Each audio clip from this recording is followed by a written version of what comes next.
Sir आपकी अनुमति हो तो हम हाँ, कार्यक्रम आरंभ बिल्कुल करें। बिल्कुल बिल्कुल कर रहे हैं। अ, हिंदी विभाग हैदराबाद विश्वविद्यालय और सीएसडीएस नई दिल्ली के संयुक्त तत्वाधान में आयोजित आईओई प्रोजेक्ट व्याख्यान माला 7 में आप सभी का हार्दिक स्वागत और अभिनंदन।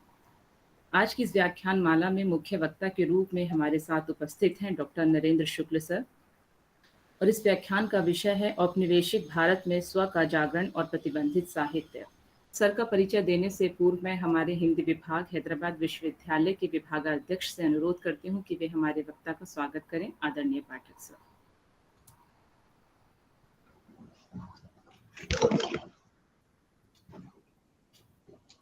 हमारे प्रोजेक्ट की ये 7वीं व्याख्यान माला है और आप सब जानते हैं कि बहुत कम समय में अकादमिक जगत का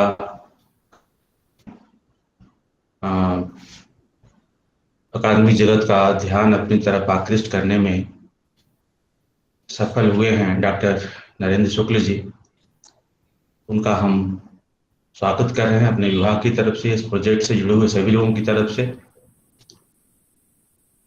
कि जो विषय है आज का, स्व का जागरण। सब लोग जानते हैं कि नवजागरण के दौर में लिखने का काम भी साहित्य के लोग ही करते थे। और उसी कड़ी में मुझे एक बात याद आ रही है नरेंद्र जी को देखते हुए और इस विषय पर कुछ सोचते हुए। बालमुकुंद गुप्त ने हिंदी नवजागरण के अग्रदूत भारतेंदु के समकालीन एक जगह लिखा है कि कुरान और बाइबिल में इस बात का उल्लेख है कि मूसा को ठंड लग रही थी और उन्हें आग की तलाश थी, लेकिन वो सिर्फ आग चाह रहे थे। लेकिन ये खुदा की बरकत थी कि उन्हें पैगंबरी मिल गई। बालमुकुंद गुप्त ने लिखा कि यही हालत अंग्रेजों के साथ रही। वो आए थे सौदा सुलभ करने के लिए, कुछ सामान बेचने खरीदने के लिए, और उन्हें बादशाहत मिल गई हिंदुस्तान को इतने लंबे समय के लिए। इतिहास साक्षी है कि इतिहास में त्रासदियां बहुत ज्यादा होती हैं और इसी त्रासदी की उपज, जिस विषय पर आज नरेंद्र जी हमारा मार्गदर्शन करेंगे, हमें समृद्ध करेंगे, स्व का जागरण। आप सब जानते हैं कि स्व शब्द भारतीय नवजागरण के क्रम में और स्व से भी कुछ आगे बढ़कर स्वत्व, स्वत्व निज भारत का है।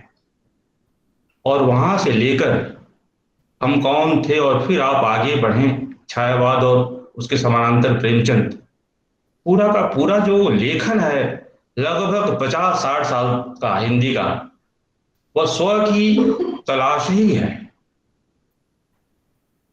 मुझे पूरा विश्वास है कि आज नरेंद्र जी को सुनते हुए हम उस स्व की तलाश को एक इतिहासकार की नजर से देखने की और उसे परखने की, अपनी जो पुरानी जो हमारी परिपाटी रही है हिंदी वालों की, उसमें एक नया रास्ता खुलेगा।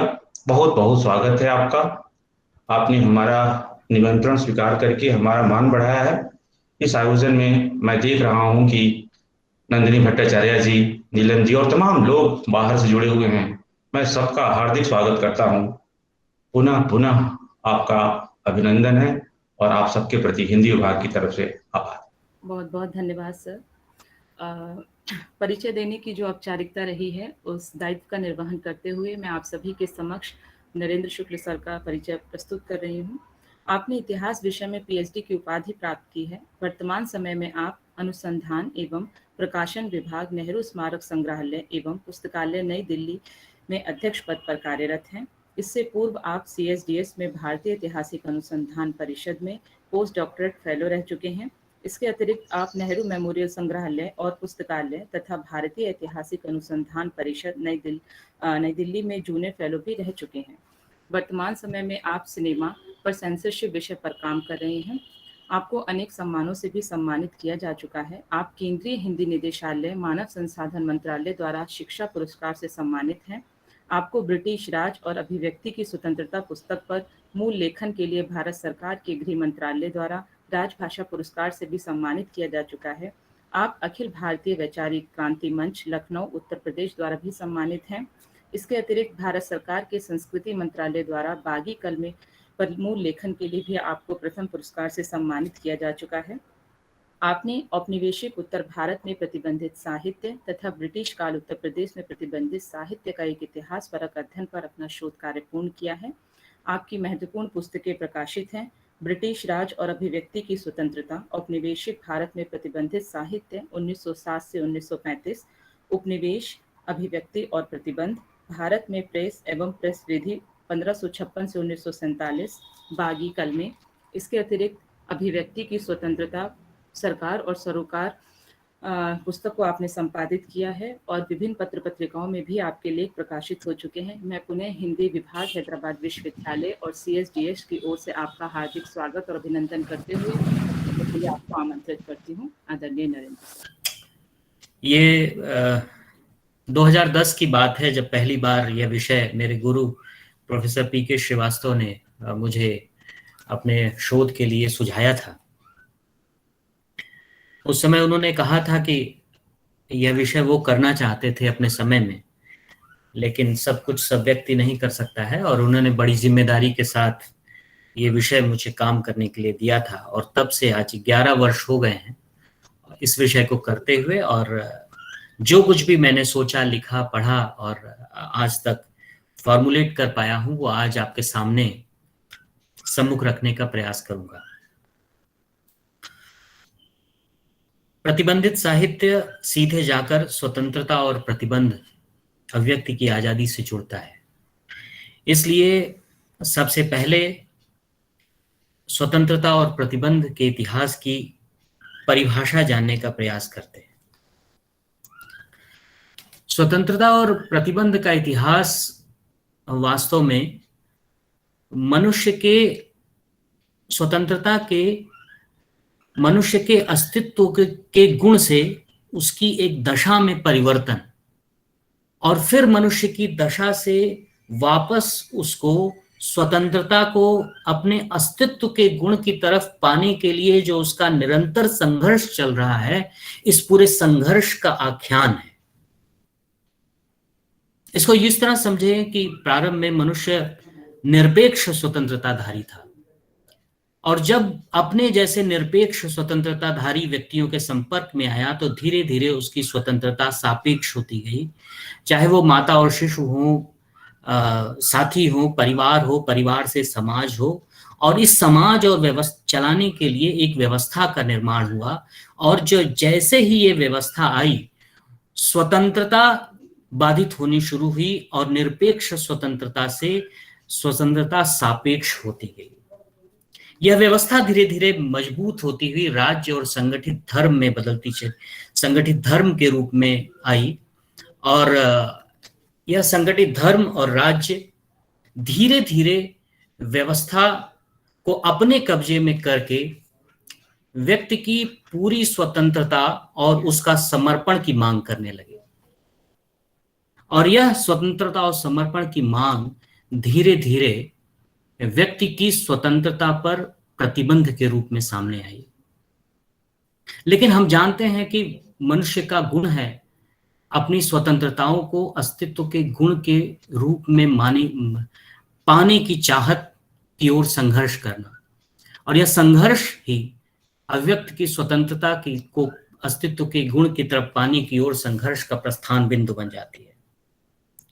और यहीं से हमारी बात शुरू होती है। जब मैंने इस पर काम करना शुरू किया तो मैंने देखा कि भारत और विश्व में स्वतंत्रता और प्रतिबंध के इतिहास में स्थिति क्या है। दोनों ही समाज अभिव्यक्ति पर स्वतंत्रता और प्रतिबंध को लेकर क्या विचार रखते हैं। मैंने देखा कि पश्चिमी समाज, जहां पर चर्च का महत्वपूर्ण नियंत्रण था, हमें याद है 1558 में पोप पॉल के दौरान एक इंडेक्स लिब्रोरम प्रोहिबिटोरम तैयार किया गया। बाकायदे प्रतिबंधित पुस्तकों की एक लंबी सूची तैयार की गई, जिसके अंतर्गत इरास्मस जैसे तमाम लेखकों का संपूर्ण लेखन, यहां तक कि इरास्मस खुद को प्रतिबंधित किया गया बोलने से। इस सूची में 3 चीजें महत्वपूर्ण रखी गई। तमाम ऐसे लेखक जिनके तमाम लेखों को प्रतिबंध किया गया, ऐसी किताबों की सूची तैयार की गई जिसको प्रतिबंध किया गया। यही नहीं, ढेर सारे नियम बताए गए जिसके कारण अगर कोई व्यक्ति लिखता था तो उसे प्रतिबंधित किया जा सकता था। पश्चिमी समाज में यह स्थिति थी कि चर्च अथवा राज्य को जो विचार पसंद नहीं आता था, उस व्यक्ति की किताबों सहित उसको जला डाला जाता था। 1664 की बात है, एक व्यक्ति ट्विन पर आरोप लगाया गया और न्यायाधीश ने उसको निर्णय दिया कि उसको गले से लटकाकर फांसी दी जाए। यदि वह तब भी नहीं मरता है तो उसकी अतड़ियां निकाल लिया जाए, तब भी नहीं मरता है तो गले से काट दिया जाए और उसके शरीर के 4 भाग करके चौराहे पर लटका दिया जाए। पश्चिमी समाज का यह विचार था, स्वतंत्रता पर प्रतिबंध की ओर इस तरह का विचार वो रख रहा था। वहीं भारत की तरफ लौटते हैं हम, तो भारत में पूरे इतिहास में ऐसा हमको देखने को नहीं मिलता।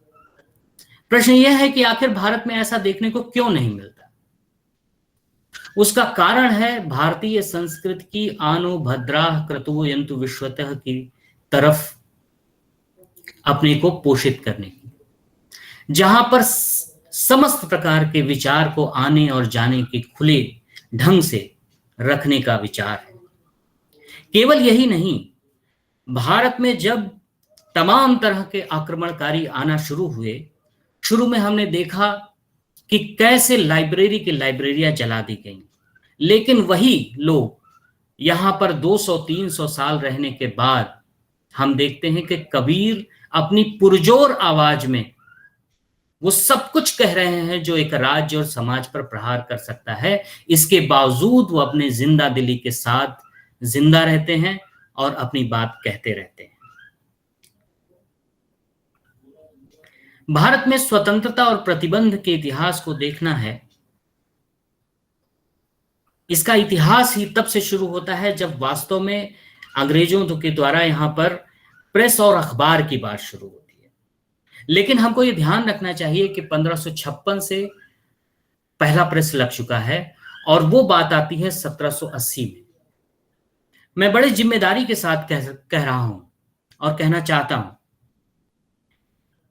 कि भारतीय राजों और महाराजों ने इन लगभग 200 वर्षों तक भारतीय प्रेस या किसी भी तरह के प्रेस या अखबार के प्रति जो अनदेखी जताई, यही नहीं,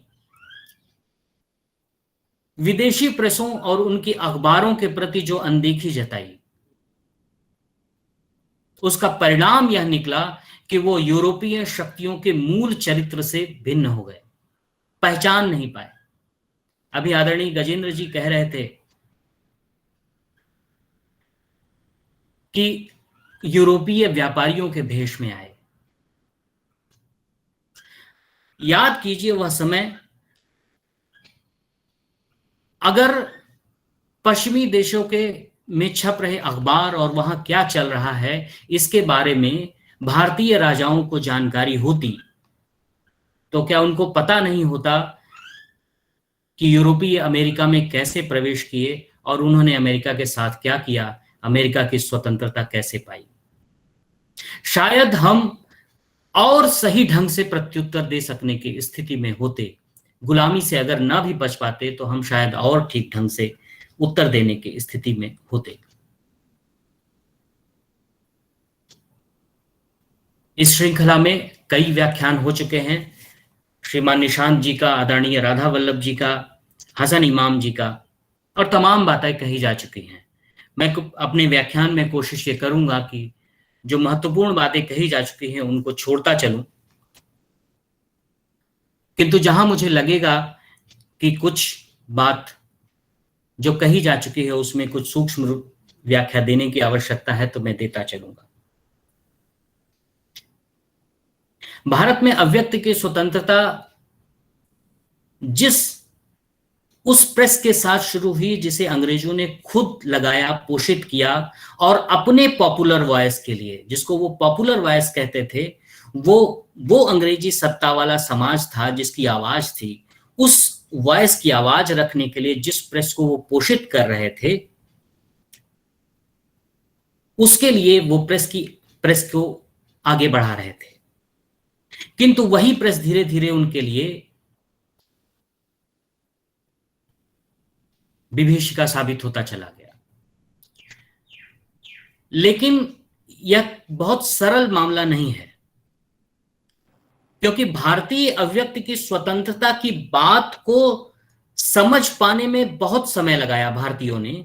लेकिन यह बात वो लोग जो खासकर अंग्रेज जो यहां पर काम कर चुके थे और प्रेस शुरू कर रहे थे, वो इस बात को समझते थे, लेकिन उनमें जो आंतरिक लड़ाई थी वो अभिव्यक्ति की स्वतंत्रता को लेकर के उतनी कम थी जितनी कैथोलिक और प्रोटेस्टेंटों के बीच में जो लड़ाई चल रही थी उसको लेकर के थी। एंग्लिकन और प्रेस्बिटेरियन चर्चों को लेकर जो लड़ाई चल रही थी वो उस चीज को ज्यादा बढ़ा रही थी।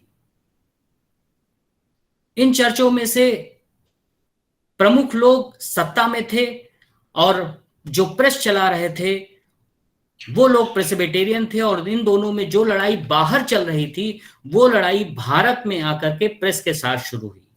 लेकिन भारतीयों को इसका बड़ा लाभ हुआ। भारतीयों ने वो सीखा जो बाहर चल रहा था। इसी लड़ाई के दौरान, खासकर लॉर्ड हेस्टिंग्स के दौरान, जिस तरह से बकिंघम और जॉर्ज एडम्स में लड़ाई हुई और हेस्टिंग्स के जाते ही एडम्स कार्यवाहक गवर्नर जनरल बना और उसने अपना सबसे कठोर नियम लागू किया, और कुछ समय बाद मैटकॉफ के टाइम में वो कठोर नियम खत्म हुए। जिस बिंदु पर मैं अपनी बात स्थापित करना चाहता हूं कि एडम्स के बनाए हुए कठोर नियम और मैटकॉफ के बनाए गए सबसे सरल नियम, इन दोनों के बीच अगर आप देखें तो 1823 से लेकर 1947 के बीच में जो भी कानून लाया गया वो अपनी अपनी परिस्थितियों के घटने के साथ राज्य उसको मैनुअल स्लाइडर की तरह खिसकाता रहा। अगर कठिन परिस्थिति में है राज्य तो कानून एडम्स की तरफ खिसकाते जाते रहे कानून, और जब माहौल शांति वाला रहा तो वो मेटकाफ की तरफ जाते रहे। तो इस तरह से मैनुअल स्लाइडर की तरह आप पूरा इतिहास देखेंगे कानून का,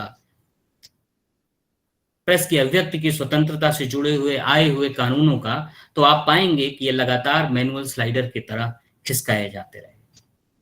1857 में जो परिस्थितियां थी उसमें 3 अखबारों पर मुकदमे चले, दूरबीन, सुल्तानुल अखबार और समाचार सुधावर्षण। श्याम सुंदर सेन समाचार सुधावर्षण निकालते थे और उन्होंने 1857 में बहादुर शाह जफर के फरमान को ज्यों का त्यों छाप दिया था। बाकी दोनों संपादकों ने तो माफी मांग ली, लेकिन श्याम सुंदर सेन ने माफी नहीं मांगी, हालांकि वो बाद में छूटे। ये वो समय है जिसमें हमें देखना चाहिए कि आखिर अखबारों में क्या छप रहा था। जैसा कि निशांत ने ठीक बताया था कि उस समय अखबारों में छपे हुए साहित्य को देख करके ही यह तय किया गया कि एक नया कानून आना चाहिए। निशांत ने 1867 के रजिस्ट्रेशन एक्ट के बारे में बताया था। उन्होंने 9 क धारा के बारे में बताया था। यह जरूरी है कि 2-3 और धाराओं के बारे में जानना चाहिए। सरकार यह कह रही थी कि यह केवल एक रजिस्ट्रेशन एक्ट है, लेकिन इस एक्ट को ठीक ढंग से अगर हम पढ़ेंगे तो हम सरकार कितनी दूरदर्शी चाल चल रही है इस बात को हम ठीक ढंग से समझ पाएंगे। धारा 9 में वो कह रही है कि कोई भी प्रिंटिंग प्रेस से कुछ भी निकलेगा तो वह उसकी एक प्रति 1 महीने के भीतर सरकार के पास जमा करेगा। 9 में कह रही है कि अगर किसी प्रति को सरकार को लगता है कि उसको और चाहिए तो 1 साल के भीतर 2 और प्रति जमा करेगा। एक और धारा है 11, वो बहुत महत्वपूर्ण है। वो हम सबके जानने के लिए आज शायद हम लोग बैठ ही इसलिए पा रहे हैं कि वो धारा 11 थी। उस धारा 11 में कहा गया कि 9 के अंतर्गत जो प्रतियां किताबें जमा की जाएंगी उसको तो समय समय पर रद्दी में डाला जाएगा, लेकिन जो 9 वाली किताबें हैं जो साल भर के अंदर 2 प्रति ली जाएगी, वो एक भारत राज्य सचिव को जाएगी और एक इंडिया ऑफिस लाइब्रेरी लंदन को जाएगी। इनमें से ढेर सारी किताबें वो वही किताबें हैं जिनको आज हम प्रतिबंधित साहित्य के रूप में जान और समझ रहे हैं। उसमें और भी किताबें हैं, लेकिन ढेर सारी ऐसी किताबें हैं और उन किताबों के कारण ही आज हम भारत के स्वतंत्रता और प्रतिबंध के इतिहास को समझने की स्थिति में हैं। यह वह समय था जब सुरेंद्रनाथ बैनर्जी जैसे लोग अपनी किताब नेशन इन मेकिंग में लिखते हैं कि हम खुद समाचार पत्रों और प्रेस की जरूरत को महसूस करने लगे थे। इसका मतलब है कि भारतीय स्वतंत्रता आंदोलन से जुड़े हुए लोग या भारतीय समाज सुधार से जुड़े हुए लोग या भारतीय राजनीति से जुड़ने वाले लोग अपनी बातों के प्रसार के लिए समाचार पत्र और प्रेस की आवश्यकता को महसूस करने लगे थे। और अगर ये महसूस न करते या अगर उस समय के साहित्य में ऐसी बातें नहीं होती तो 1878 का वर्नाकुलर प्रेस लाने की आवश्यकता नहीं। हमें यह बात समझने की जरूरत है कि 1878 का जो प्रेस एक्ट है वो उसका मामला केवल भाषाई नहीं है। 1867 में अगर भारतेंदु हरिश्चंद्र ये कह रहे हैं कि हिंदी नए चाल में ढली, तो ये जो नया चाल है ये केवल भाषाई स्वरूप का नहीं है, ये कंटेंट का भी है। वो जब अगर ये कह रहे हैं कि निज भाषा उन्नत यह है सब उन्नति कै मूल, वो जब ये कह रहे हैं कि अंग्रेज राज में सब कुछ अच्छा है लेकिन पय धन विदेश चला जात यही बहुत समस्या है, यही अति ख्वारी। केवल भारतेंदु नहीं, उस समय के समाचार पत्रों के सिलेक्शंस ऑफ वर्नाकुलर प्रेस में अगर आप देखेंगे तो ढेर सारी ऐसी बातें हैं जो अंग्रेजी राज को चुभने वाली थी। केवल यही मामला नहीं था, अमृत बाजार पत्रिका जैसी तमाम ऐसे पत्र थे जो लगातार भारतीय जन जागरण का कारण बन रहे थे। 1878 में लिटन ने ऑफर किया शिशिर कुमार घोष उनके संपादक को कि आपको हम सभी तरह के विज्ञापन देंगे, सभी तरह का पैसा देंगे, बस जो हम चाहते हैं वो प्रकाशित करिए। शिशिर कुमार घोष ने उत्तर दिया, केवल एक लाइन का उत्तर दिया कि कम से कम भारत में एक ईमानदार भारतीय रहने दीजिए। 1878 से लेकर के 1895 का जो पीरियड है भारतीय स्वतंत्रता संघर्ष के लिए भी और स्वतंत्रता और प्रतिबंध के इतिहास को लेकर के भी बहुत महत्वपूर्ण है। ये वो समय है जब भारतीय प्रेस अपना स्वर पा रहा था, अपना वास्तविक स्वर पा रहा था, जो आगे जाकर के और मजबूत होता गया। हिंदी प्रदीप ने लिखा 1878 के एक्ट पर कि अब हमारी जीभ काट ली गई है, फिर भी हमारा मस्तिष्क लगातार कह रहा है कि यह अधिनियम अनैतिक और अन्यायपूर्ण है। हम अपनी समस्त शक्ति खो चुके हैं। हमारे हाथ पैर ऐसे मजबूती से बांध दिए गए हैं कि हम हिल भी नहीं सकते। फिर भी हम बोलने की स्वतंत्रता का उपयोग कर रहे थे। अब हमारे मुंह को भी बंद कर दिया गया। ये ऐसा क्यों मुंह बंद कर दिया गया है, ये सोचने की बात है। 1878 तक आते आते भारतीय प्रेस, जो भारत में प्रेस है, वो दो महत्वपूर्ण भागों में बढ़ रहा है। अंग्रेजी प्रेस ज्यादातर औपनिवेशिक शक्ति के साथ खड़ा है। उसमें वो सारे संपादक और वो लोग जो कंपनी और ब्रिटिश राज सर्विस को छोड़कर आए हुए लोग, जिन्होंने अपनी नई प्रेस शुरू किया, वो लोग हैं। दूसरी तरफ वो भारतीय हैं जो भारतीय समाज से जुड़ी हुई समस्याओं को उठा रहे हैं। ये दो खांचे बट गए हैं। और जो देशी भाषा का प्रेस है वो भी दो भागों में बटा हुआ है। एक तो पूरी तरह से औपनिवेशिक शक्ति का साथ दे रहा है और दूसरी तरफ पूरी मजबूती के साथ भारतीय समाज और उसकी समस्याओं के साथ खड़ा है। औपनिवेशिक शक्ति लगातार प्रयास पूर्वक ऐसा सब कुछ कर रही है जिससे देशी प्रेस कुचला जा सके और अपनी तमाम खबरों को सीधे वो अंग्रेजी प्रेस के पास देता है। द पायनियर के शुरू करने वाले एलन साहब और उनके जो प्रथम संपादक थे रॉबिन्सन, ये दोनों ही ब्रिटिश राज की नौकरी छोड़े हुए व्यक्ति थे और प्रेस शुरू करने वाले व्यक्ति थे। इनके लिए भारतीय प्रेस ने लिखा कि विदेश विभाग सुबह सुबह इनको चिट्ठी एक भेजता है और कहता है आइए चाय पीजिए, और जब वो चाय पर पहुंचते हैं तो चुपके से एक पूरा खबरों का खजाना उनको सौंप देता है और कभी कभी तो मूल फाइलें भी दिखा देता है। ये जो दोनों के बीच में तनातनी चल रही थी, भारतीय प्रेस जो समाज की खबरें छाप रहा था और वह प्रेस जो सत्ता के साथ खड़ा था, ये इन दोनों का संघर्ष उस समय बहुत देखने लायक है। 1885 में कॉपीराइट एक्ट आया जिसमें यह प्रतिबंध लगाया गया कि जो तार भेजा जा रहा है उसको कोई भी प्रेस 24 घंटे के बाद ही प्रकाशित कर सकता है। देशी प्रेसों ने आरोप लगाया कि हमारे पास इतना पैसा नहीं है कि हम तार कर भी सकें या तार को पुनः पा सकें, जबकि अंग्रेजी प्रेस लगातार ये सब काम कर रहा है। इस समस्या को सॉल्व करने के लिए देशी प्रेसों ने एक आइडिया लगाया।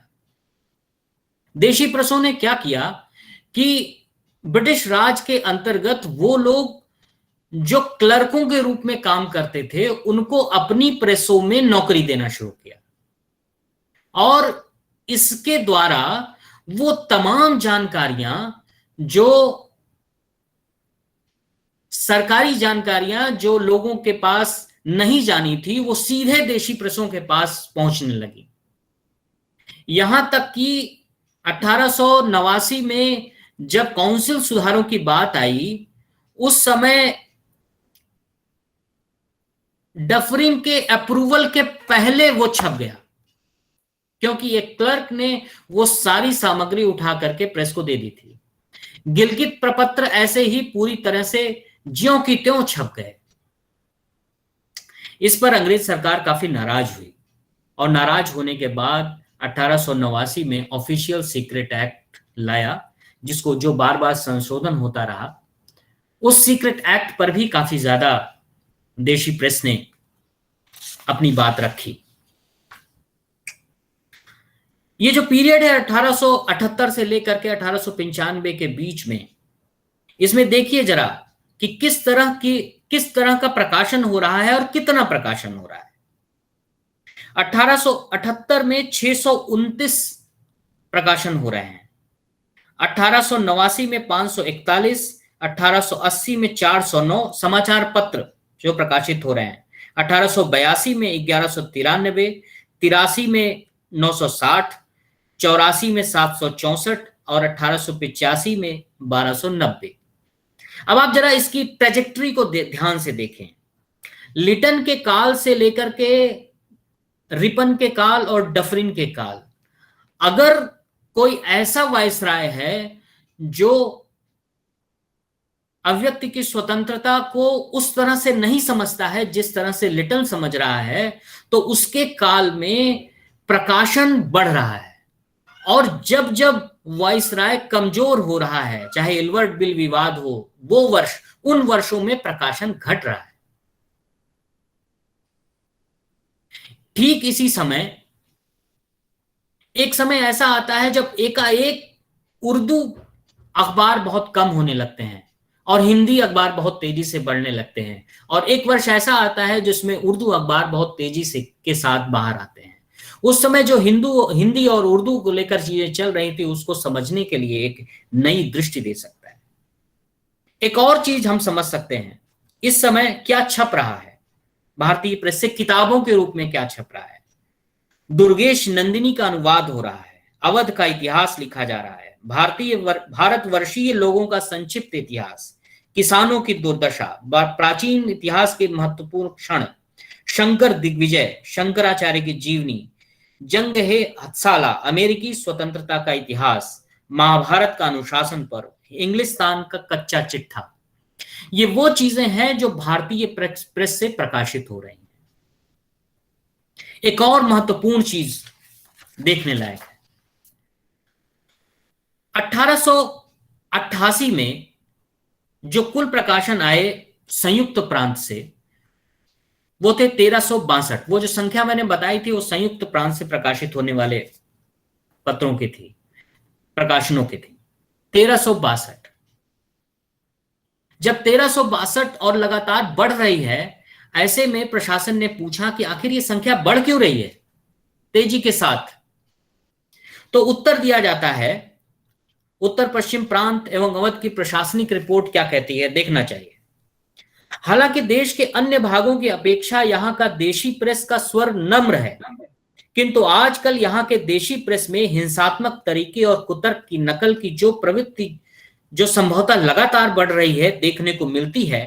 कहना होगा कि जिस प्रकार का स्वर देशी प्रेस ने अपनाया है, सरकार पर उसके द्वारा किए जा रहे आक्रमण असंगत और खेदजनक हैं। इसमें सरकार के कार्यों के प्रति विचार भेदभावपूर्ण है। स्थिति यह है कि किसी बुद्धिमान व्यक्ति द्वारा इसका पन्ना भी पलटना बेकार है। 1889 में फिर संख्या बढ़ जाती है, जो 1362 से 1561 हो जाती है। तो फिर वो प्रशासनिक रिपोर्ट क्या कह रही है, वो बहुत महत्वपूर्ण है। वो ये कहता है कि इसका कारण, पूछा जाता है कि कारण क्या है, तो वो कहता है इसका कारण शिक्षित व्यक्तियों के बढ़ने और उसके पास कोई काम न होने के कारण उनका कलम उठा लेना है। अब जरा जो कुछ भी छप रहा है और जो यहां पर लिखा जा रहा है, जिस उसके बीच में अंग्रेजी प्रशासन की खींच को हमको समझना चाहिए। और इस पूरे नक्शे को अगर उठा करके हम चाफेकर बंधुओं के द्वारा रैंड और आयर्स्ट की हत्या के बाद जिस तरह तिलक के ऊपर आरोप लगता है कि केसरी में लिखे हुए लेखों के कारण यह हत्या हुई है, उसको नए सिरे से समझने की आवश्यकता है। यह बहुत महत्वपूर्ण था वो समय, 1897-98 का जो समय है वो बहुत महत्वपूर्ण है, क्योंकि यह वही समय है जब भारत की अभिव्यक्ति की आजादी का जो संघर्ष जो शुरू हुआ है, जो बहुत धीमे धीमे धीमे धीमे प्रेस के साथ चल रहा है, वो एकाएक आकर भारत की स्वतंत्रता के आंदोलन के साथ जुड़ जाता है। और पूरा का पूरा प्रेस, भारत का पूरा प्रेस तिलक के पक्ष में खड़े हो जाते हैं। और इसके बाद भारत की स्वतंत्रता का आंदोलन और भारत में अभिव्यक्ति की स्वतंत्रता का आंदोलन दोनों एकम एक होकर के आगे बढ़ना शुरू कर देते हैं। यह वही समय है जब राजद्रोह की धारा में तिलक को निरुद्ध किया जाता है। लेकिन तिलक के मुकदमे के बारे में तो सब जानते हैं, लेकिन ठीक उसी समय उत्तर प्रदेश में भी एक व्यक्ति पर इसी समान धारा में 124A में मुकदमा चलाया जाता है और वो व्यक्ति है सूफी अंबा प्रसाद। सूफी अंबा प्रसाद मुरादाबाद से जामी उल उलूम नामक पत्र निकालते थे और ये जो जामी उल उलूम है ये लगातार सरकार विरोधी खबरों को छापने और खासकर इसकी भाषा, इसके कारण प्रशासन की नजर में था। और पूना के प्लेग वाले मसले पर जिस तरह से केसरी में लिखा जा रहा था, शायद उससे भी कड़े शब्दों में सूफी अंबा प्रसाद जामी उल उलूम में लिख रहे थे। उन्होंने लिखा कि सरकार को धैर्य से काम लेना चाहिए। जब इन्होंने हत्या कर दी उस समय लिख रहे हैं, लेखक बहुत पहले से कहता आ रहा है कि भारतीयों का धैर्य अब समाप्त हो चुका है, किंतु मस्खरों ने अब तक इस पर ध्यान नहीं दिया है। सीधे साधे भारतीयों को मीठे शब्द बोलकर गुलाम बनाया जा सकता है, किंतु खींचे हुए कुत्ते के मुंह में लकड़ी नहीं डालना चाहिए। ये वो शाब्दिक स्वरूप हैं जो सूफी अंबा प्रसाद लिख रहे हैं और मुकदमे में उनको 124A के अंतर्गत उतनी ही सजा होती है जितनी कि तिलक को होती है। एक और महत्वपूर्ण बात ठीक यहीं पर है कि हम जानते हैं कि धारा 124A के अंतर्गत तिलक को सजा हुई। हम यह भी जान चुके हैं कि सूफी अंबा प्रसाद को सजा हुई। लेकिन ठीक इसी समय जब धारा 124A में समस्याएं आ रही थी और उसका संशोधन किया गया, तो उस संशोधित 124A के अंतर्गत पहला व्यक्ति कौन था जिसको सजा हुई? बहुत महत्वपूर्ण घटना है। चाफेकर क्लब, जब चाफेकर बंधुओं को फांसी दे दी गई तो चाफेकर क्लब के और सदस्य जो थे वो कहां गए? वो कौन थे? इसके बारे में अमूमन भारतीय इतिहास की पुस्तकें मौन रहती हैं। उनमें ढेर सारे लोग देश के विभिन्न कोने में बट गए और उनमें से ही एक व्यक्ति कृष्ण जी आप जी गुरु जी के नाम से बनारस पहुंचे और बनारस में उन्होंने कालिदास नाम का एक अखबार शुरू किया 1900 में। इस अखबार की भाषा ऐसी थी और आक्रमण ऐसा था कि केवल 3 महीने के अंदर ही उत्तर प्रदेश शासन ने उसको, उस समय के उत्तर प्रदेश के शासन ने उसको प्रतिबंधित किया, मुकदमा चलाया, 3 महीने की सजा हुई, 10-10 हजार रुपए का जुर्माना लगाया। कालिदास कैसे लिखता है? लिखता है कि जब काले आर्य संपूर्ण वैभव का उच्चतम उपभोग कर रहे थे तो उनकी शान और तकनीक खुशियों का प्रतीक थी। आज के गोरे जंगलों में शरीर में रंगों को लपेटे बर्बर जीवन व्यतीत कर रहे थे। आप काला शब्द बोलते हैं तो आपके सामने एक विनम्र मित्रहीन गरीबी का मारा गुलाम बंदूकों के कुंदों, लोहों के बूटों और घोड़े के चाबुक से पीटा, आंखों में आंसू लिए डरे हुए हाथ जोड़े असहाय व्यक्ति की छाया उभरती है। और जब हम गोरा कहते हैं तो गर्वीला मांस, मदिरा और अत्यधिक सेवन किए हुए अत्यधिक शक्तिशाली, कभी भी लाल आंखों युक्त मुक्त अपशब्द बोलता हुआ, क्रोध से अपमान में हाथ में राइफल या चाबू पकड़े धमका रहा। ऐसे तमाम लेख हैं जो उसने छापा और ईसाई शक्तियों का लालच, काला और गोरा। यहीं पर जो मुकदमा चला वो बहुत महत्वपूर्ण है। उत्तर प्रदेश आर्काइव में करीब 1000 पन्ने की फाइल है केवल कालिदास पर।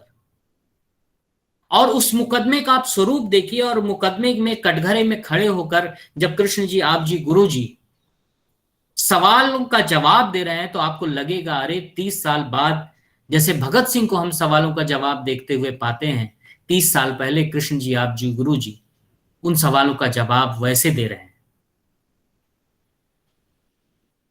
1900 में कालिदास पर प्रतिबंध और इसके लेखों को पढ़कर ये समझा जा सकता है कि आने वाली सदी में भारतीय प्रेस का स्वर क्या रहने वाला है।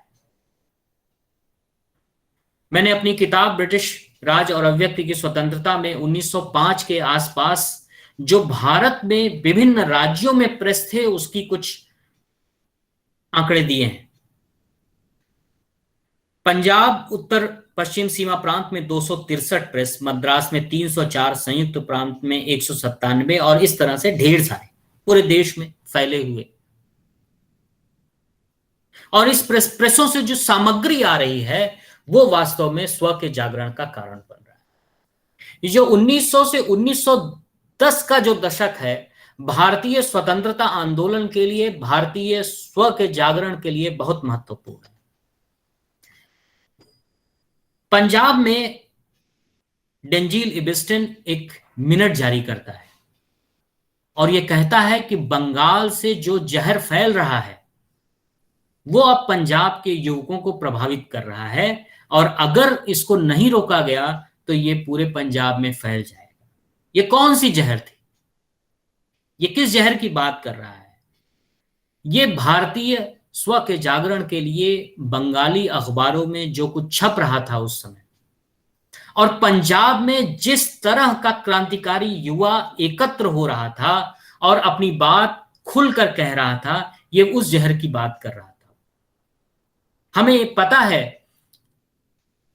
कि लाला लाजपत राय और अजीत सिंह को साथ में गिरफ्तारी के आदेश हुए थे। अजीत सिंह निकल गए, अजीत सिंह फरार हुए, और फरारी के दौरान उन्होंने केवल एक काम किया, लिखा, खूब लिखा और प्रकाशित किया। सरदार अजीत सिंह के लेखों, किताबों और उसका जरूर अध्ययन करना चाहिए, क्योंकि उस समय के जन जागरण और स्व के जागरण और क्रांतिकारी गतिविधियों, सैन्य विद्रोह पर वो बहुत बड़ी बात रख सकता है, और शायद ढेर सारी बात। यह अजीत सिंह का ही प्रयास था कि 1907 में पंजाब में नए अखबार शुरू हुए, और उनको यह पता था कि केवल पंजाब में विद्रोह करा करके कुछ नहीं होगा, इसलिए देश के अन्य भागों में अखबार शुरू करने का प्रयास किया। 1907 के आसपास लाला लाजपत राय की रिहाई के दिन, अजीत सिंह की रिहाई के दिन, इलाहाबाद में एक अखबार शुरू किया गया, स्वराज्य, उर्दू में यह अखबार था, और पंजाब से ही व्यक्ति गए, शांति नारायण, और वो उनके संपादक थे। इस अखबार ने जबरदस्त मजबूती के साथ अपनी बात रखनी शुरू की। एक लेख छापा, why was bomb thrown, Muzaffarpur कांड के बाद, और उन्होंने लिखा उसमें कि क्यों आखिर ये जो बम फेंका गया, इसके कारण ये अंग्रेज औपनिवेशिक शक्ति है, ये आंग्ल यूरोपीय लोग ही हैं जिसके कारण ये बम फेंका गया। एक और लेख लिखा, सच्ची और झूठी सहानुभूति। इसमें दिखाया कि आपको वो लोग जो कैनेडी और उनकी औरतें मर गई उसके प्रति तो सहानुभूति है, लेकिन जिनके मारा उनके परिवारों के प्रति कोई सहानुभूति नहीं दिख रही।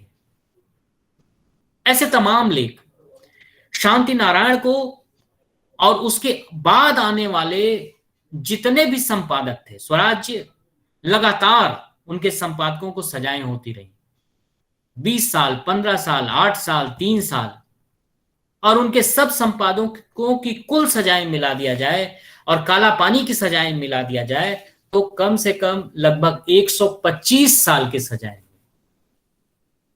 लेकिन इसके बावजूद वो लोग नहीं रुके, संपादक भी मिलते रहे, वो अखबार भी चलता रहा। अजीत सिंह का एक बहुत महत्वपूर्ण प्रयास था। अजीत सिंह खुद भी लगातार लिख रहे थे। उनकी ही एक किताब, वो लगातार जन जागरण की कोशिश कर रहे हैं, और उनकी ही एक किताब से देखिए वो क्या लिख रहे हैं, किस तरह से जन जागरण करने की कोशिश कर रहे हैं। वो लिख रहे हैं कि युद्ध के वो सैनिकों को जगाने की कोशिश कर रहे हैं, भारतीय सैनिकों को जगाने की कोशिश कर रहे हैं, क्योंकि 1857 में भी और बाद में भी शुरुआती जितने क्रांतिकारी थे वो ये कोशिश में थे कि भारतीय सेना में जागरण हो और वो विद्रोह कर सके। वो लिख रहे हैं कि युद्ध के दिनों में जब ब्रिटिश सैनिक सुविधा भोगते हुए साबुन से नहाते हैं, उस समय काले देशी कुत्ते सूअरों की तरह अपने भाइयों के खून को बिखेरते हुए युद्ध क्षेत्र में गिरते हैं। इस तरह हत्यारी ब्रिटिश प्यास बुझती है। अंग्रेजों ने सिखों और उनके राजाओं को लूट कर उन्हें ही उनकी जमीन पर गुलाम बना दिया। इन सब के बावजूद बेशर्म देशी सैनिक अंग्रेजों की तरफ से अपने भाई बंधुओं से लड़ रहे हैं। यह देशी सैनिक ही थे जिन्होंने 1857 में अंग्रेजों को बचाया। हे खालसा के बहादुर सैनिकों, अगर तुम सचमुच वीर हो तो तुम इन अंग्रेजों को अपनी जमीन से निकाल दो, सभी अंग्रेजों को मार डालो। तुम युद्ध के लिए तैयार, अनुशासित और शस्त्र युक्त हो। इस उपयोग की अपनी मातृभूमि के लिए सेवा करो। अजीत सिंह और उनके साथी सूफी अंबा प्रसाद, लालचंद फलक, भाई परमानंद तमाम चीजें ऐसे काम कर रहे थे जिससे जन जागरण हो।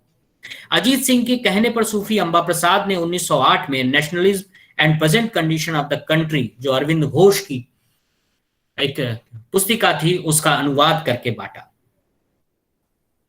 ऐसी तमाम चीजें लाला हरदयाल ने अपने घर के सामने लिखा था, यूरोपियंस एंड क्रिश्चियंस का प्रवेश निषेध है। ऐसी तमाम चीजें वो लोग कर रहे थे जिससे कि जन जागरण हो। एक और किताब,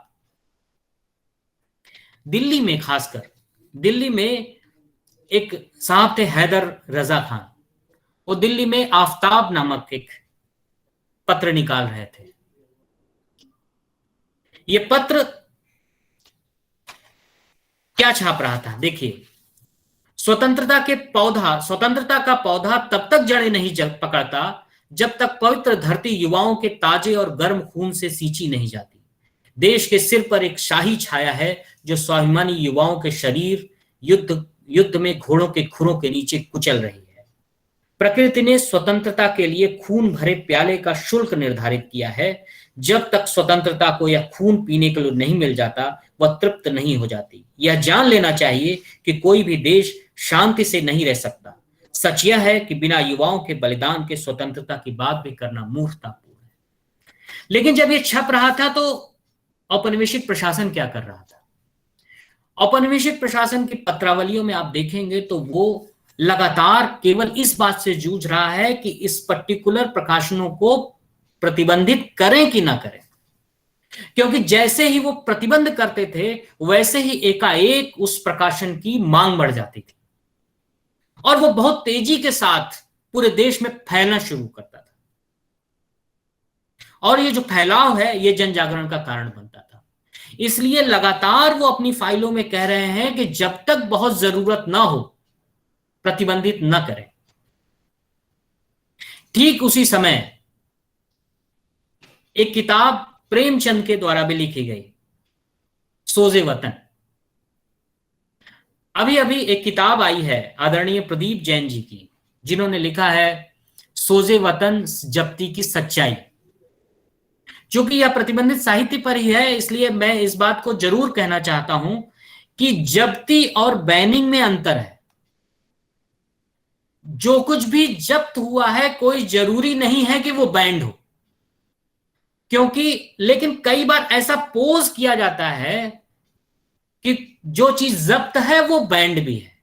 खासकर सोजे वतन के बारे में पिछले 100 साल तक ये लगातार एक परसेप्शन बना रहा कि सोजे वतन बैंड थी। मैंने अपने रिसर्च के दौरान यह पाया था कि उस पर कोई नोटिफिकेशन नहीं है बैनिंग का। और एक दिन बातचीत में आदरणीय प्रदीप जैन से इसी नेहरू मेमोरियल में इसी जगह पर बैठकर बातचीत में ये बात हमने कही। वो पहले से ही सोच रहे थे इस बात पर, लेकिन मेरी इस बात से संकेत पाकर उन्होंने उसको खोजा, मेहनत किया और नेशनल आर्काइव में जो मैंने कहा था कि वहां हो सकती है, मैंने देखी है क्योंकि मैंने अपने काम के सिलसिले में उसको पाया था। उन्होंने खोजा और 2 साल बाद एक बहुत महत्वपूर्ण किताब सोजे वतन की सच्चाई के रूप में उन्होंने वो लिख करके ले आए हैं। मैं इस मंच से उनको बधाई देना चाहता हूं। वो लोग जो लोग इस पूरे विषय को मुख्य धारा में, इतिहास और समाज विज्ञान की मुख्य धारा में लाने का काम कर रहे हैं, वो बहुत महत्वपूर्ण है। ये वही समय है जब भारत में गदर आंदोलन की एक आग चल रही है। सरदार अजीत सिंह अपनी एक किताब में लिखते हैं कि केवल सैन्य विद्रोह कराने से भारत आजाद नहीं होगा जब तक जन जागरण नहीं होगा, जब तक भारतीय स्व का जागरण नहीं होगा। और जब सेना विद्रोह करेगी उस समय ये लोग उस सेना का साथ नहीं देंगे तब तक भारत आजाद नहीं होगा। और इसके लिए वो 4 साल का समय, लिखित रूप में 4 साल का समय रखते हैं कि 4 साल में इतना लिटरेचर डाल देना है पंजाब और देश के विभिन्न भागों में कि जन जागरण हो सके, कि जब सेना विद्रोह करे तो जनता उसका साथ दे। गदर आंदोलन के जो भी किताबें मैंने पढ़ी हैं उसमें सरदार अजीत सिंह के इस विजन का उल्लेख नहीं पढ़ा है मैंने। लेकिन अगर गदर आंदोलन में सरदार अजीत सिंह के इस विजन को देखें तो आप देखेंगे कि अजीत सिंह गदर आंदोलन के कितने बड़े नींव बन रहे हैं। और जो काम वो वही साथी हैं, लाला हरदयाल, ये ढेर सारे, हम लोग क्या करते हैं, खासकर क्रांतिकारी आंदोलनों को हम बहुत आइसोलेशन में पढ़ते हैं। हम व्यक्ति की घटनाओं पर चर्चा करते हैं, लेकिन इंटरकनेक्शंस जो एक दूसरे के हैं उस पर बहुत विचार नहीं करते हैं। एक बार ये इंटरकनेक्शंस ठीक हो जाए तो आप देखेंगे कि भारत के क्रांतिकारी आंदोलन का ताना बाना बहुत जबरदस्त, बहुत मजबूती के साथ टिका हुआ है। गदर आंदोलन के समय में सबसे पहले मुसलमानों को भारतीय स्वतंत्रता आंदोलन के साथ जोड़ने के लिए सबसे पहला प्रयास जो किया वो गदरियों ने किया। और वो ये समझ गए थे कि अगर मुसलमान साथ आ जाएं तो जो है हमारा जो आंदोलन है वो बहुत तेजी के साथ मजबूत होने लगेगा। वो अपने तमाम लेखों में ये लिखते हैं कि जो है किस तरह से अगर मुसलमान भाई इस आंदोलन में साथ आ जाएं और कैसे कैसे उनके साथ क्या क्या किया गया है तो बहुत मजबूत हो जाएगा यह आंदोलन। इस समय बाजारों में आप ये देखिए कि जन जागरण किस स्तर पे हो रहा है। एक डायरी छापी गई उस समय, एक मुंशी साहब थे, मुंशी कोई अग्रवाल है, वो एक डायरी छाप रहे हैं और उस डायरी में तमाम ऐसी बातें लिख रहे हैं जिससे कि जन जागरण हो। और जैसे कि हम लोग डायरी पाते हैं ना, और उस डायरी में नीचे एक सूत्र वाक्य लिखा रहता है, और वो डायरी केवल पंजाब में नहीं, वो नीचे भी छपती है, नीचे तक जाती है। उस डायरी में क्या लिखा है, राष्ट्रीय शहीदों का स्मरण करना चाहिए, कागज का व्यापारी है मुंशी राम अग्रवाल, राष्ट्र भक्तों के कार्यों को पढ़ना चाहिए, राष्ट्रीय गीत गाएं, राष्ट्रीय गीत के लिए अपने बच्चों में प्रेम पैदा करें, अपना जीवन राष्ट्र को समर्पित करें, अगर स्वतंत्रता खतरे में है तो अपने प्राण भी दे देना चाहिए। ये वो बातें हैं। और ठीक इसी समय अजीत सिंह और उनके साथी तमाम पिक्चर बांट रहे हैं, पिक्चर भी प्रतिबंधित हो रही है। और उस पिक्चर में अंग्रेज सरकार ये देख ही नहीं पा रही। वो जब देख रही है तो अरे इसमें तो ऐसे ऐसे लोग हैं जो तमाम सजा याफ्ता हैं, वो पत्रकार हैं, वो क्रांतिकारी हैं, वो तमाम महाराणा प्रताप हैं, वो शिवाजी हैं, वो बहुत ढेर सारे ऐसे लोग हैं जो वो समझ नहीं पा रहे आखिर इतने इन लोगों का क्या कर रहे हैं, क्यों ये लोग प्रकाशित कर रहे हैं, क्योंकि वो उसको एक रेखीय स्थिति में समझना चाह रहे थे। लेकिन जो ये क्रांतिकारी थे ये भारत के मानस को बहुआयामी तरीके से, उसकी संवेदना को समझने की कोशिश कर रहे थे और उसे झिझोड़ने की कोशिश कर रहे थे। ये वही स्व का जागरण करने की कोशिश कर रहे थे जिससे एक बार जब जन जागृति होगी तो फिर बहुत मजबूत स्थिति आएगी और ब्रिटिश औपनिवेशिक शक्ति से बहुत मजबूत ढंग से लड़ा जा सकेगा। दूसरी तरफ ब्रिटिश शक्ति क्या कर रही है? ब्रिटिश शक्ति राज सहायता और काली सूची की रणनीति पर काम कर रही है। 1918 के आसपास लगातार फाइलों में आप ये आप बात करते हुए पा जाएंगे कि कौन कौन से अखबार ब्लैक लिस्टेड है। ब्लैक लिस्टेड का मतलब उन अखबारों को एडवर्टाइजमेंट नहीं दिया जाएगा, लेकिन जो सरकार की तरफ से जो छप रही हैं उनको दिया जाएगा, उनको जो है पूरी तरीके से दिया जाएगा। तो हमको कुछ अखबारों को तो जानना ही चाहिए कि कौन कौन से लोग ऐसे थे जिनको जो है काली सूची में डाला गया था। Tribune, English bulletin Lahore, Observer, Arya Gazette, Urdu bulletin Lahore, Shanti, Punjab Samachar, Pratap, Lucknow, Awadh, advocate, Nai Roshni, अवधवासी, उत्साह और ढेर सारे। केवल यही नहीं, हमको ये भी जानना चाहिए कि वो कौन लोग थे जो राज सहायता प्राप्त कर रहे थे, क्योंकि वो लोग छूट जाते हैं, उनकी भी पहचान जरूरी है।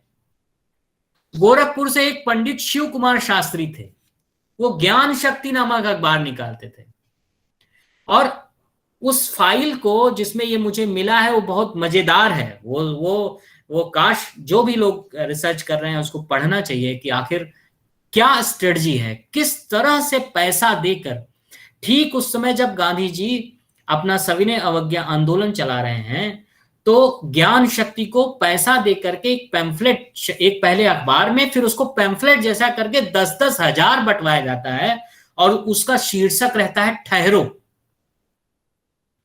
वो लिखता है कि सोच लो, समझ लो और तब आगे बढ़ो। गांधी जी ने इससे पहले भी बार बार सत्याग्रह की घोषणा की थी। पंजाब के लोगों ने सत्याग्रह किया, बहुत बड़ा बवाल हो गया, वो जलियांवाला बाग को कह रहे हैं।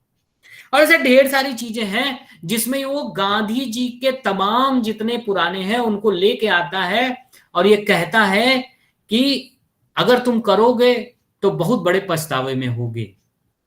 और ये प्रक्रिया लगातार चलती है। तो ये राज्य की रणनीति का हिस्सा, राज की रणनीति का हिस्सा। जो खिलाफत आंदोलन है वो बहुत महत्वपूर्ण समय है, खिलाफत और असहयोग का आंदोलन। खिलाफत आंदोलन के दौरान देखिए कैसे गांधी जी बहुत महत्वपूर्ण काम कर रहे हैं अपने उसमें। वो आस्था को एक नई दिशा देने की कोशिश कर रहे हैं। उस समय जो फतवे जारी हो रहे हैं, उन फतवों में आप देखेंगे कि किस तरह से मुसलमानों का जो धार्मिक चिंतन है उसको कैसे वो देश के लिए या समाज के लिए या राष्ट्र के लिए बदल करके और उसका उपयोग आ सके, इसके लिए वो कोशिश कर रहे हैं। उस फतवे में कहा जाता है, एक फतवा है जिसमें ढेर सारे लोग रहते हैं, वो कहते हैं कि जो सरकारी नौकरी सरकार को सहायता दे सब हराम है, विशेषकर पुलिस और सेना की सेवा करना पाप है, क्योंकि ये अपने ही भाइयों को मारते हैं। खुदा कहता है कि जो मुसलमान को मारता है वह दोजक की आग में जलता है। पैगंबर ने कहा है कि मुसलमान पर हाथ उठाएं, वह मुस्लिम नहीं है। गांधी जी और अन्य हिंदू मुस्लिम नेता इसकी घोषणा पहले ही कर चुके हैं। किस तरह से आस्था को मोड़ा जा रहा है, और यह बात गांधी जी भी कह रहे हैं। गांधी जी अहिंसक सेनानी बना रहे हैं। ये उतना ही कठिन काम है जितना कि एक हिंसक सेना तैयार करना है। इस पूरे कार्यक्रम में आस्था जनित मूल्यवत्ता से एक मूल्यवत्ता जनित आस्था का निर्माण करने की कोशिश की जा रही है। और ये जो मूल्यवत्ता जनित आस्था है, ये आस्था देश की राष्ट्र भाव का निर्माण कर रही है, और यह राष्ट्र भाव जन जागरण के स्तर पर नीचे से लेकर के ऊपर जा रहा है। और विषय कौन से हैं? वो बहुत छोटे छोटे विषय हैं। वो चरखा है, वो शराबबंदी है, वो टोपी है, वो खादी है। गांधी जी भारत की सार्वजनिक चेतना के मर्म को छू रहे हैं, और जब भी किसी भी सार्वजनिक चेतना के मर्म में छुआ जाता है तो वो बहुत तेजी से काम करती है। और इसीलिए गांधी से महात्मा और महात्मा से भगवान हो रहे हैं। इसी देश की मेटन आए दोनों त्रास, वह केवल मोहन रहे, यह है मोहनदास। वह विख्यात ब्रिज बिहारी थे तो यह गुजरात बिहारी हैं, यह चक्र सुदर्शन धारी थे तो वह भी तकलीधारी हैं। केवल यही नहीं, ये भगवान नहीं है, ये जो है ये ऐसा व्यक्ति है जो हमारे साथ का है। वो होली खेलता है लोगों के बीच में। भारत बिच गांधी खेलत होरी, कोई सखी झोरी में रंग घोरी लावे, कोई सखा मारे पिचकारी, चरखा काटी काटी कपड़ा बुने हो, पेनत सारा भारतवासी। और देखिए कजरी का एक बंद देखिए, सुनो सैया समझदार मानो बतिया हमार, हमें धोतिया लियाओ खास खद्दर बलमू, काता चरखा का सूता बीना रहे मजबूत, फिर रंग हो सफेद जैसे बद्दर बलमू। सफेद साड़ी नहीं पहने जाती, लेकिन फिर भी वो खादी का सफेद पहनने को तैयार है। अट्टन अटपट न कोई एमे देश सुखी हुई, यह ढंग से उतारो सर के भद्दर बलमू, हमें धोतिया लियाओ खास खद्दर बलमू। ये वो जो लोग हैं जो इस तरह की चीजें रच रहे हैं, वो कौन लोग हैं? वो बहुत आम जनमानस से लोग आ रहे हैं। ये बहुत ध्यान देने वाली बात है कि गांधी जी का बहुत बड़ी कोई चीज प्रतिबंधित नहीं हो रहा है, न नेहरू का कोई बहुत बड़ी चीज प्रतिबंधित हो रहा है, न सुभाष का, मतलब बहुत बड़े जो लोग हैं उनकी बहुत बड़ी कोई चीज हो तो बैन हो रही है, लेकिन असल में जो बैन हो रहा है वो आम आदमियों के द्वारा लिखी गई चीजें हैं जो बैन हो रही हैं। और ये जो आम आदमी है, ये कोई जरूरी नहीं है कि गांधी जी जिस दर्शन का उपयोग करके वो अपनी बात वहां कह रहे हैं ठीक उसी तरह उसको एब्जॉर्ब भी कर रहे हैं। वो कई बार अलग तरीके से एब्जॉर्ब करते हैं, उसके बावजूद उनमें ये क्षमता है कि वो जन आंदोलन में साथ आ सकें। तो वो कैसे कह रहे हैं कि साहब कुछ ऐसे है कि जो है मैं चलूं तुम्हारे साथ, जंग में पकड़ूंगी तलवार। तो गांधी जी का तलवार से कोई मतलब नहीं है, लेकिन जंग में वो जो अहिंसक औरत है वो कह रही है कि मैं जंग में पकड़ूंगी तलवार, और उसके बाद फिर वो अहिंसक बातें कर रही है। ऐसे ही एक उन्नाव से गया प्रसाद भारतीय हैं जो रण निमंत्रण करके एक पर्चा निकालते हैं, और वो रण निमंत्रण पूरा पर्चा बहुत पढ़ने लायक है, और उसमें किस तरह से गांधी जी की नीतियों और चीजों को अपनाने और आगे बढ़ने के लिए आह्वान किया गया है। लेकिन उसकी समझ कांग्रेस के सत्य और अहिंसा और अन्य चीजों से जो है नहीं बनी है। वो उसके साथ लेकर अपनी तरह की समझ है जो तैयार होती है। और ये वो लोग हैं जो किसी भी जन आंदोलन के समय लोगों को अपने घरों से निकाल सकने में सक्षम होते हैं। उन सब लोगों की कृतियां प्रतिबंधित हैं जिनके अंतर्गत इतनी क्षमता है कि वो लोगों को अपने घरों से निकाल सकते हैं। ये पूरा का पूरा समय अभिव्यक्ति की स्वतंत्रता और आजादी के लिए बहुत महत्वपूर्ण है।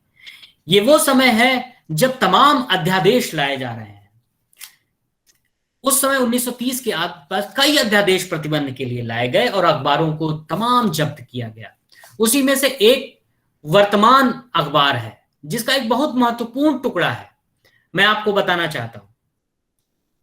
वो कह रहा है, बहुत ढेर सारी बातें उस कानून के बारे में कह रहा है। फिर ये कह रहा है कि कभी जब भारतीय स्वतंत्रता संघर्ष का असली इतिहास लिखा जाएगा तब उसमें अन्य देश के लोग ये निश्चित रूप से पढ़ेंगे कि किस प्रकार गर्व के नशे में चूर ब्रिटिश शक्ति ने शांति प्रेस सत्याग्रह आंदोलनों के समय प्रेसों को जब्त कर लिया और कैसे जनता तक सही सूचना पहुंचाने वाले समाचार पत्रों को गला घोटकर मार डाला। विश्वास है कि उस इतिहास में वर्तमान की यह हानि जरूर स्थान पाएगा। वर्तमान 21 जुलाई 1930। ये केवल अखबारों के साथ नहीं हो रहा था, ये सिनेमा के साथ हो रहा था। अगर आप स्वतंत्रता और प्रतिबंध के इतिहास को पढ़ें और सिनेमा के इतिहास को न जाने, उसके प्रतिबंध को न जाने, तो बहुत बहुत कुछ छूट जाएगा। सिनेमा के शुरू से ही हरिश्चंद्र भटवदकर हैं, हीरालाल सेन हैं, ज्योतिष सरकार है, ये बहुत छोटी छोटी क्लिपिंग्स बना रहे हैं। किसकी क्लिपिंग बना रहे हैं? एक रघुनाथ परांजपे हैं जो गणित से 1901 में बहुत बड़ी डिग्री लेकर के भारत आ रहे हैं, तो वो जाकर के एक छोटी सी क्लिप बना रहा है व्यक्ति, और उस क्लिप को, क्योंकि वो स्व का जागरण करेगा, भारतीय भी ऐसा कर सकता है, ये बात वो सामने रखना चाह रहे हैं। बंगाल में प्रोसेशन हो रहा है, उसकी छोटी सी क्लिप और ढेर सारी जगह दिखाई जा रही है। तिलक कहीं जा रहे हैं, उसकी छोटी सी क्लिप ढेर जगह दिखाई जा रही है।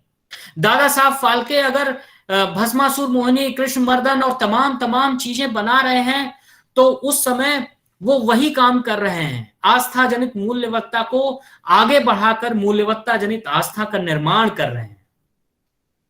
जब ये सेंसर बोर्ड बनने की कवायद शुरू हुई तो पत्रावलियों में बहुत महत्वपूर्ण है उस जगह को पढ़ना कि 3 फिल्मों के बारे में उस समय कवायद की जा रही है। कहा जा रहा है कि उदाहरण दिया जा रहा है। इसमें एक है रिलीफ ऑफ लखनऊ, ये जो है 1857 पर बनी हुई है और अवध में किस तरह से रेजिडेंसी में लड़ाई हुई थी, पूरी 8-9 मिनट की लगभग ये फिल्म है, जिसमें साइलेंट फिल्म है, जिसमें ये दिखाया जाता है कि किस तरह से कानपुर में औरतों, अंग्रेज औरतों और बच्चों को मारा जा रहा है, उनको हराया जा रहा है। एक फिल्म है आजिम, जिसमें मोहम्मद साहब पर कोई टिप्पणी की जा रही है, और एक है कैथरीन करके एक पिक्चर है, जिसमें जो नस्लीय उच्चता की भावना से, ये तीन बहुत महत्वपूर्ण है, तीनों तीन एस्पेक्ट हैं, तीनों के कारण को मजबूती से लेकर के प्रतिबंध के लिए सेंसर बोर्ड, और ये जो सेंसर बोर्ड है ये राज्य द्वारा बनाया गया सेंसर बोर्ड, जबकि ब्रिटेन और अमेरिका हर जगह पर जो सेंसर बोर्ड है वहां पर राज्य नहीं इन्वॉल्व है, वहां पर उस उद्यम के लोग ही अपना एक ग्रुप बना ले रहे हैं और उस ग्रुप को राज्य मान्यता दे रहा है।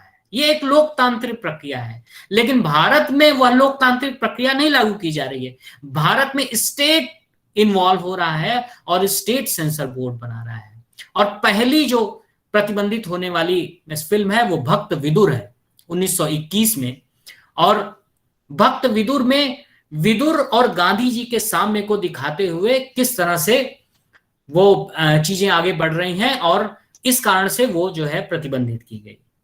बाद में वंदे मातरम आश्रम के नाते की एक फिल्म प्रतिबंधित की गई। प्रेमचंद के द्वारा लिखी गई स्क्रिप्ट मजदूर मिल करके एक पिक्चर है, वो प्रतिबंधित की गई। नाटकों पर भी इस तरह से तमाम प्रतिबंध लगाए गए। ये सारे नाटक 1875 ये जितने भी परफॉर्मेंस एक्ट ये सब 75 के बाद आ चुके हैं, लेकिन तब भी तमाम कानूनों को लेकर के झगड़ा चल रहा है। एक नाटक इसी बीच में आता है तपस्वी मोहन 1920, 21, 22, 23 इसी बीच में ही खेला जाता है कानपुर में, और उसमें मोहनदास को बना करके वो एक राजा का सेवक होता है, और किस तरह से जो राजशाही और दीवान बहादुर राय बहादुर किस तरह से इन्वॉल्व होते हैं, और वो कैसे उस मोहनदास को पकड़ लेते हैं बाद में, और राजा को समझ में आता है कि मोहन ठीक है, और फिर सब लोग मिलकर के राजशाही को खत्म करते हैं और लोकतंत्र लाते हैं। बहुत महत्वपूर्ण है नाटकों का इतिहास पढ़ना। इस और भी महत्वपूर्ण है, हमारे रविकांत जी बैठे हैं, रेडियो पर किस तरह से प्रतिबंध लगाया गया है। ब्रॉड 1900 जब ये सुभाष चंद्र बोस की सेना आ रही है और उस समय जो खबरें प्रकाशित हो रही हैं, ब्रॉडकास्ट डिपार्टमेंट रेडियो को बढ़ावा देने के लिए खुद रेडियो बांटता है, और उसके बाद ये लड़ाई होती है भीतर कि आखिर इस रेडियो का प्रसारण को रोका कैसे जाए, और उसके लिए वो तमाम चीजें करता है। इवन जो उस समय लाइसेंस लेना पड़ता था, उसमें इस बारे में मुकदमा चलाने की भी बात रखी गई कि साहब ये जो लाइसेंस है, ये अगर एक व्यक्ति ढेर सारे लोगों को लेकर के रेडियो सुन रहा है तो इस पर भी लगाना चाहिए, क्योंकि उसको प्रसार नहीं कर सकता, ये इंडिविजुअल चीज है। यहां तक कि जो बांटे गए थे रेडियो, उसके नॉब निकाल दिए गए कि लोग जो है खबरें ना सुन पाए। अफवाहें भी एक महत्वपूर्ण चीज है, जो 1942 से 47 के बीच में तमाम तरह की अफवाहें हैं, उन अफवाहों को कैसे बल दिया जाए या कैसे रोका जाए, ये दोनों ही प्रतिबंधित राजनीति का जो प्रतिबंध की राजनीति है उसका हिस्सा है। ठीक इसी समय जब मैंने जब 1897 था, 98 की बात कर रहा था, उस समय मैंने कहा था कि कैसे भारत की अभिव्यक्ति की स्वतंत्रता की लड़ाई भारत के स्वतंत्रता संघर्ष से आकर के जुड़ गई थी। अब जब अंतरिम सरकार बन गई, और ठीक इसी समय हमारे होम मेंबर हैं सरदार पटेल और कृष्णदत्त पालीवाल, जो उत्तर प्रदेश से ही आते थे, उन्होंने एक प्रश्न पूछा कि क्या अब भी भारत में किताबें प्रतिबंधित हो रही हैं। तो भारत के होम मेंबर का जो जवाब था वो वही जवाब था जो आज तक औपनिवेशिक प्रशासन देता आया था, कि धार्मिक और राजनीतिक कारणों से प्रतिबंध हो रही हैं अब भी लगातार। ये उस होम मेंबर का जवाब था जो पिछले 50 साल से, लगभग 50 साल से केवल होम मेंबर नहीं था, वो पूरे स्वतंत्रता सेनानियों को रिप्रेजेंट कर रहे थे। ये उनका उत्तर था।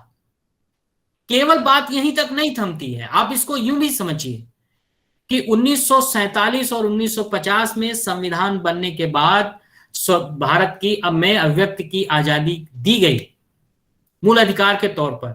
लेकिन एक तरफ अमेरिकी स्वतंत्रता के बाद 1781 में पहला संविधान संशोधन होता है आजादी को बढ़ाने के लिए, विस्तृत कर देने के लिए अमेरिका में, लेकिन भारत में पहला संविधान संशोधन होता है अभिव्यक्ति की स्वतंत्रता की आजादी, जो आजादी है जो दी गई है उसको काटने और छांटने में। ये जो दो राज्य हैं, इन दो राज्यों की मूल प्रवृत्ति को समझने की कोशिश कीजिए।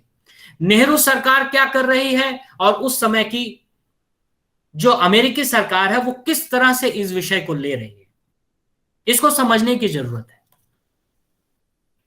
लेकिन यह केवल सरकारों की बात नहीं है, यह वास्तव में राज्य के अपने चरित्र की बात है। राज्य का जो मूल चरित्र है वो दमनकारी है। जो मैंने शुरू में कहा था कि राज्य वास्तव में स्वतंत्रता को मनुष्य की अस्तित्व के गुण से मनुष्य की दशा में बदल देना चाहता है, जबकि मनुष्य उसको मनुष्य की दशा से स्वतंत्रता के अपने अस्तित्व के गुण की तरह पाना चाहता है। लेकिन राज्य इतना ताकतवर हो जाता है कि वो संपूर्ण समर्पण की मांग करता है और प्रतिबंध की राजनीति की अपने खेल खेलता है। मैं अपने व्याख्यान के अंतिम बिंदु पर हूं, जहां पर मैं एक फॉर्मुलेशन करने की कोशिश करता हूं कि आखिर ये जो जितनी चीजें हैं ये कहां जा रही हैं। राज्य संगठित धर्म अथवा व्यवस्था का कोई भी अन्य स्वरूप अपने बनाए रखने के लिए क्या करता है? वो अपने बनाए रखने के लिए अपने विरोधियों की आवाज कुचल देना चाहता है। धर्म अपनी सर्वोच्च स्थिति बनाए रखना चाहता है। समाज में स्वयं की उच्च स्थिति की घोषणा कर चुके लोग या लोगों का समूह अपनी मान्यताओं के अनुसार समाज की सीमाएं तय करना चाहता है। आर्थिक रूप से संपन्न वर्ग अथवा अर्थतंत्र पर एकाधिकार पा चुकी व्यवस्थाएं उभरते आर्थिक वर्ग या अर्थतंत्र को अंकुश में रखना चाहती हैं। और इसके लिए करती क्या है व्यवस्थाएं? सूचनाओं के प्रसरण से पूर्व उसको इच्छानुसार शक्ल देती हैं। सूचनाओं को गुप्त रखना, प्रकाशित होने से रोके रखना तथा सही समय पर प्रकाशित होने का खेल रचती हैं। ऑफिशियल मैसेज के नाम पर इच्छित सूचनाओं का प्रसार करती हैं। और इस तरह से मिलकर व्यवस्था के हाथ में प्रतिबंध की राजनीति का वह अस्त्र तैयार होता है जिसके सहारे वो बड़ी दूर तक अपने आप को बनाए रखने में सफल होती है।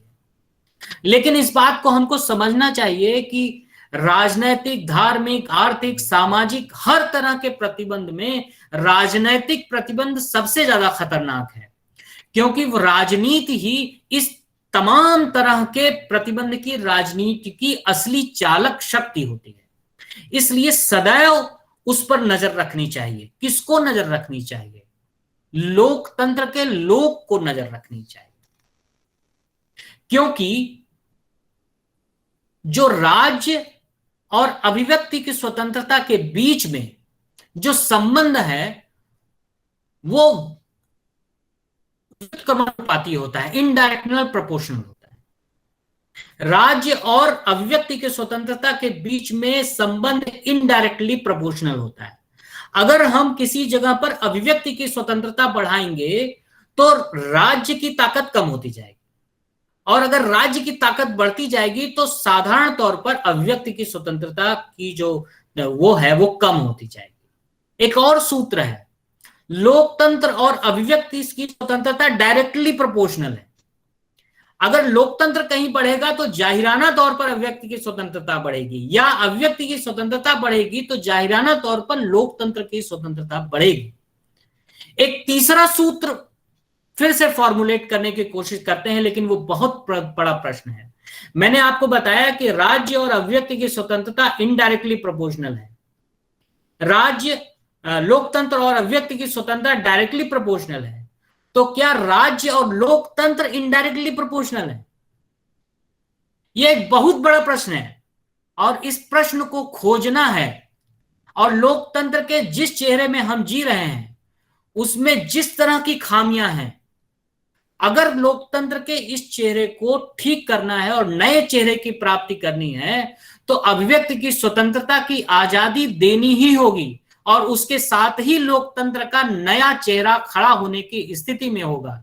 अन्यथा होम मेंबर सरदार पटेल के सामने जिस तरह से अभिव्यक्ति की आजादी, उस उत्तर के साथ जिस तरह अभिव्यक्ति की आजादी की लड़ाई और स्वतंत्रता आंदोलन एक झटके से एक हो गए, जो तिलक के सामने एक हुए थे अब अलग हो गए, वो फिर से अभिव्यक्ति की स्वतंत्रता की आजादी किसी और आंदोलन के साथ जुड़ के राज्य के इस लोकतांत्रिक चरित्र को खत्म कर देगी या लास्ट के लोकतांत्रिक चरित्र का नया चेहरा पैदा कर देगी। तो अब आपके पास दोनों रास्ते हैं कि अभिव्यक्ति की स्वतंत्रता की क्या शक्ल देनी है या उसको कितना स्पेस देना है कि नया लोकतंत्र का जो चेहरा हो वो वास्तव में लोकतांत्रिक हो। इस वक्तव्य के लिए आप सभी ने समय दिया, इसके लिए बहुत बहुत धन्यवाद और इतने समय तक आप लोगों ने धैर्यपूर्वक सुना, इसके लिए बहुत बहुत धन्यवाद। बहुत बहुत धन्यवाद सर, आपके इस विशिष्ट व्याख्यान के लिए आपका बहुत बहुत आभार। अब विषय आप सभी के समक्ष अगर किसी की कोई भी प्रश्न हो, कोई भी जिज्ञासा हो व्याख्यान से संबंधित तो आप सर से पूछ सकते हैं और आप चाहें तो चैट बॉक्स में भी अपना प्रश्न भेज सकते हैं।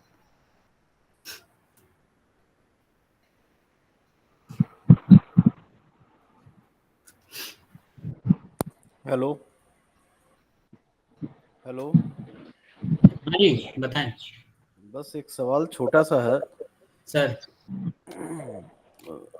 क्या अभिव्यक्ति के लिए, जो अभिव्यक्ति की आज़ादी तो बहुत बड़ा शब्द है, क्या हमारी छोटी सी आवाज़ जो स्टेट के खिलाफ हो या अपनी मांगों के लिए हो, स्टेट उसको बर्दाश्त कर पाएगी? सहनशील है उतनी? जी सौरभ जी, बहुत महत्वपूर्ण बात है आपकी। जो राज्य का चरित्र है, मैंने बीच में संबोधन कहा था, वो अपने आप में एक दमनकारी होता है और वो आपसे संपूर्ण समर्पण की मांग करता है और जिस सीमा तक आप उसके बने रहने के लिए खतरा नहीं उत्पन्न होते हैं उस सीमा तक वो आपको सब कुछ देने के लिए तैयार है। लेकिन जैसे ही आप उसके बने रहने के लिए खतरा उत्पन्न करेंगे वो आपको समाप्त कर देगी, वो अभिव्यक्त की आजादी को समाप्त कर देगी। तो राज्य जो है, आप जो मांग रहा है, जो लोक मांग रहा है, वो अगर इस सीमा तक है कि उसके बने रहने के लिए या उसकी ताकत में कमजोरी ना आए तो वो उसको देने में कोई प्रॉब्लम नहीं होगी। तो कोई भी सरकार हो, चाहे इस समय की या पिछले राज्य जब से बनने शुरू हुए तब से, उनके साथ यही है। उनके लिए सहना बहुत कठिन है। किसी भी चीज को सह पाना, कोई भी आवाज सह पाना बहुत कठिन है। तो औपनिवेशिक राज्यों और वर्तमान लोकतांत्रिक व्यवस्था में क्या अंतर रह गया फिर? औपनिवेशिक राज्य और वर्तमान, जो कि राज्य का जो मूल कंसेप्ट है वो दोनों में अलग नहीं है। इवन अगर आप मुझसे पूछेंगे तो जो है, मुझे लोकतांत्रिक राज्य का जो मैंने अंतिम प्रश्न किया है ना, उसमें बहुत महत्वपूर्ण है चीज छुपी हुई है कि क्या राज्य और लोकतंत्र एक दूसरे के इनडायरेक्टली प्रोपोर्शनल हैं, है ना? क्योंकि क्या जो इस तरह का राज्य का ये जो चेहरा है जो हम देख पा रहे हैं, चाहे पीछे से लेकर, चाहे वो औपनिवेशिक काल हो चाहे बाद का काल है, वो लोकतंत्र तो नहीं है जो लोकतंत्र समय के बहाव में विकसित हुआ है और शायद अभी और विकसित हो रहा है, जाने कहाँ जाएगा पता नहीं। लेकिन लोकतंत्र के जिस चेहरे में जी रहे हैं हम और जो उसमें खामियां हैं, वो खामियां तो जग जाहिर हैं, इसमें कोई दो राय नहीं है। वो जो है, चाहे इस समय का हो चाहे उस समय का हो। धन्यवाद भाई। Thank you, thank you. Hello hello. हाँ जी, सुनाई पड़ रहा है सर। हाँ डॉक्टर साहब। हाँ प्रदीप जैन जी, कैसे हैं? शिवानंद है। मैं आपका ध्यान दो बातों की ओर दिलाना चाहता हूँ। जी सर। एक तो जो शौर्य वतन का मामला हुआ था जी, से पहले मौलाना हसरत मोहानी के साथ हुआ था जी। उनकी पत्रिका जो थी उर्दू मौला, उसमें कोई लेख छपा उनसे लेखक की आइडेंटिटी डिस्क्लोज करने के लिए कहा गया, उन्होंने नहीं की और उन पे सेडिशन का मुकदमा चला के उनको जेल हुई। ये बहुत प्रमुख बात है कि मौलाना हजरत मोहानी जो है वो उनको इस मामले में जेल हुई सेडिशन के अंतर्गत राजद्रोह के मुकदमे में। दूसरा यह है जो आपने नेताजी सुभाष चंद्र बोस की बात की, जिस समय आजाद हिंद फौज ने आक्रमण किया था तो जो देश की जनता थी उसको नहीं पता था कि नेताजी बाहर जाके ऐसे को आजाद हिंद फौज बनाए हैं। उसने फौज ने बाकायदा आक्रमण किया है, युद्ध की घोषणा करके आक्रमण किया है। जितनी न्यूज थी, रेडियो पर आती थी या समाचार पत्रों में आती थी, उसमें उनको जिफ कहते थे, जापानीज स्क्वाड फोर्सेस।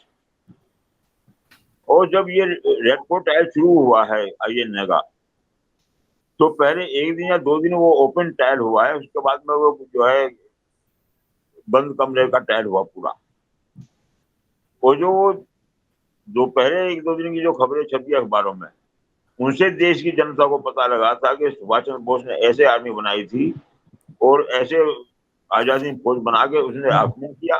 लेकिन सारे तो पूरे तंत्र में उनको जिफ कहा गया। जी प्रदीप जी, मैं आपकी इस बात से सहमत नहीं हूँ, क्योंकि मैंने 1942 से 1947 के अखबारात देखे हैं नेहरू मेमोरियल में, और उन अखबारों में जो उस समय घटना घट रही है मोर्चे पर, और यही नहीं, जो सुभाष चंद्र बोस और उससे जुड़े हुए जो खबरें हैं, वो जो है वो उस समय जब लड़ाई शुरू हो गई है और उसके पहले, और खासकर एक हुंकार नामक अखबार है, हुंकार नामक अखबार में उनको कैसे सूचना पर मिल रही थी मुझको नहीं पता है, लेकिन हुंकार अखबार में जब ये घटना घट गई, मतलब 47 के बहुत पहले, हुंकार अखबार में जितनी भी जानकारी आज हमको मिलती है, जितनी भी जानकारी, वो सब बहुत व्यवस्थित ढंग से छपी है। तो ऐसा नहीं है कि वो जो है जब मुकदमा चला या वो एकाएक कोई चीज नहीं हो गई। मतलब अब ये अलग बहस और चीजों का मुद्दा है, क्योंकि ये विषय ये जगह हम लोग दूसरी चीजों पर बात करने के लिए बैठे हैं, लेकिन अब जब कभी हम लोग मिलेंगे साथ में तो इस पर हम लोग चर्चा करेंगे कि सुभाष चंद्र बोस और मतलब 38-39 से लेकर के और 47 तक क्या घटनाएं घटी हैं, ये एक बहुत महत्वपूर्ण है, ये अलग चर्चा का विषय है, और ढेर सारी सूचनाएं आ रही थी। देखिए, मैंने किसी किताब में पढ़ा था, वो राइटर का नाम मुझे याद नहीं है इस समय। उन्हें और पढ़ना चाहिए था उन्हें और पढ़ना चाहिए था, मैं यही कह सकता हूँ। मैं उसके लिए समय के पेपर्स नहीं देख पाया। जी लिखा था वो जिफ, अच्छा भी अंडरग्राउंड टेस्ट जो थी वो भी है जिस पर हमें विचार करना चाहिए। जो बनारस से निकलता था शंखनाद। जी बिल्कुल ऐसे ढेर सारे चीजें जो है, एक घंटे के व्याख्यान में आप बहुत चीजें बताना मुश्किल होता है, और डॉक्टर राधा वल्लभ त्रिपाठी जी के शब्दों में कुछ छूट जाना हमेशा बहुत बेहतर होता है। तो इसलिए जो है इसलिए कोई जो है ये नहीं, और अन्य अवसरों पर अभी राजेश नायक जी चर्चा कर रहे हैं, वो मुझे बुला रहे हैं, तो ढेर सारी बातें हम उनके साथ भी करेंगे बाद में। सर एक चीज मैं जानना चाह रहा था। जी आशुतोष, जैसा कि आपने कहा कि जब्ती और प्रतिबंध में अंतर है जी, और उस संदर्भ में आपने प्रेमचंद का सोजे वतन का नाम लिया जी। तो प्रेमचंद का जब हम एक इंटरव्यू देखते हैं, एक साक्षात्कार देखते हैं, हाँ। तो उसमें वो लिखते हैं कि तत्कालीन जिला कलेक्टर जो था, सोजे वतन की प्रतियां जलवाई उनसे, तो इसको हम कैसे लें? दूसरा चीज ये है कि जब प्रतिबंधित रचनाकार लिख रहे हैं, अपनी कविताओं में रहे हैं, तो जी जी जब्ती करवाते शब्द का इस्तेमाल कर रहे हैं।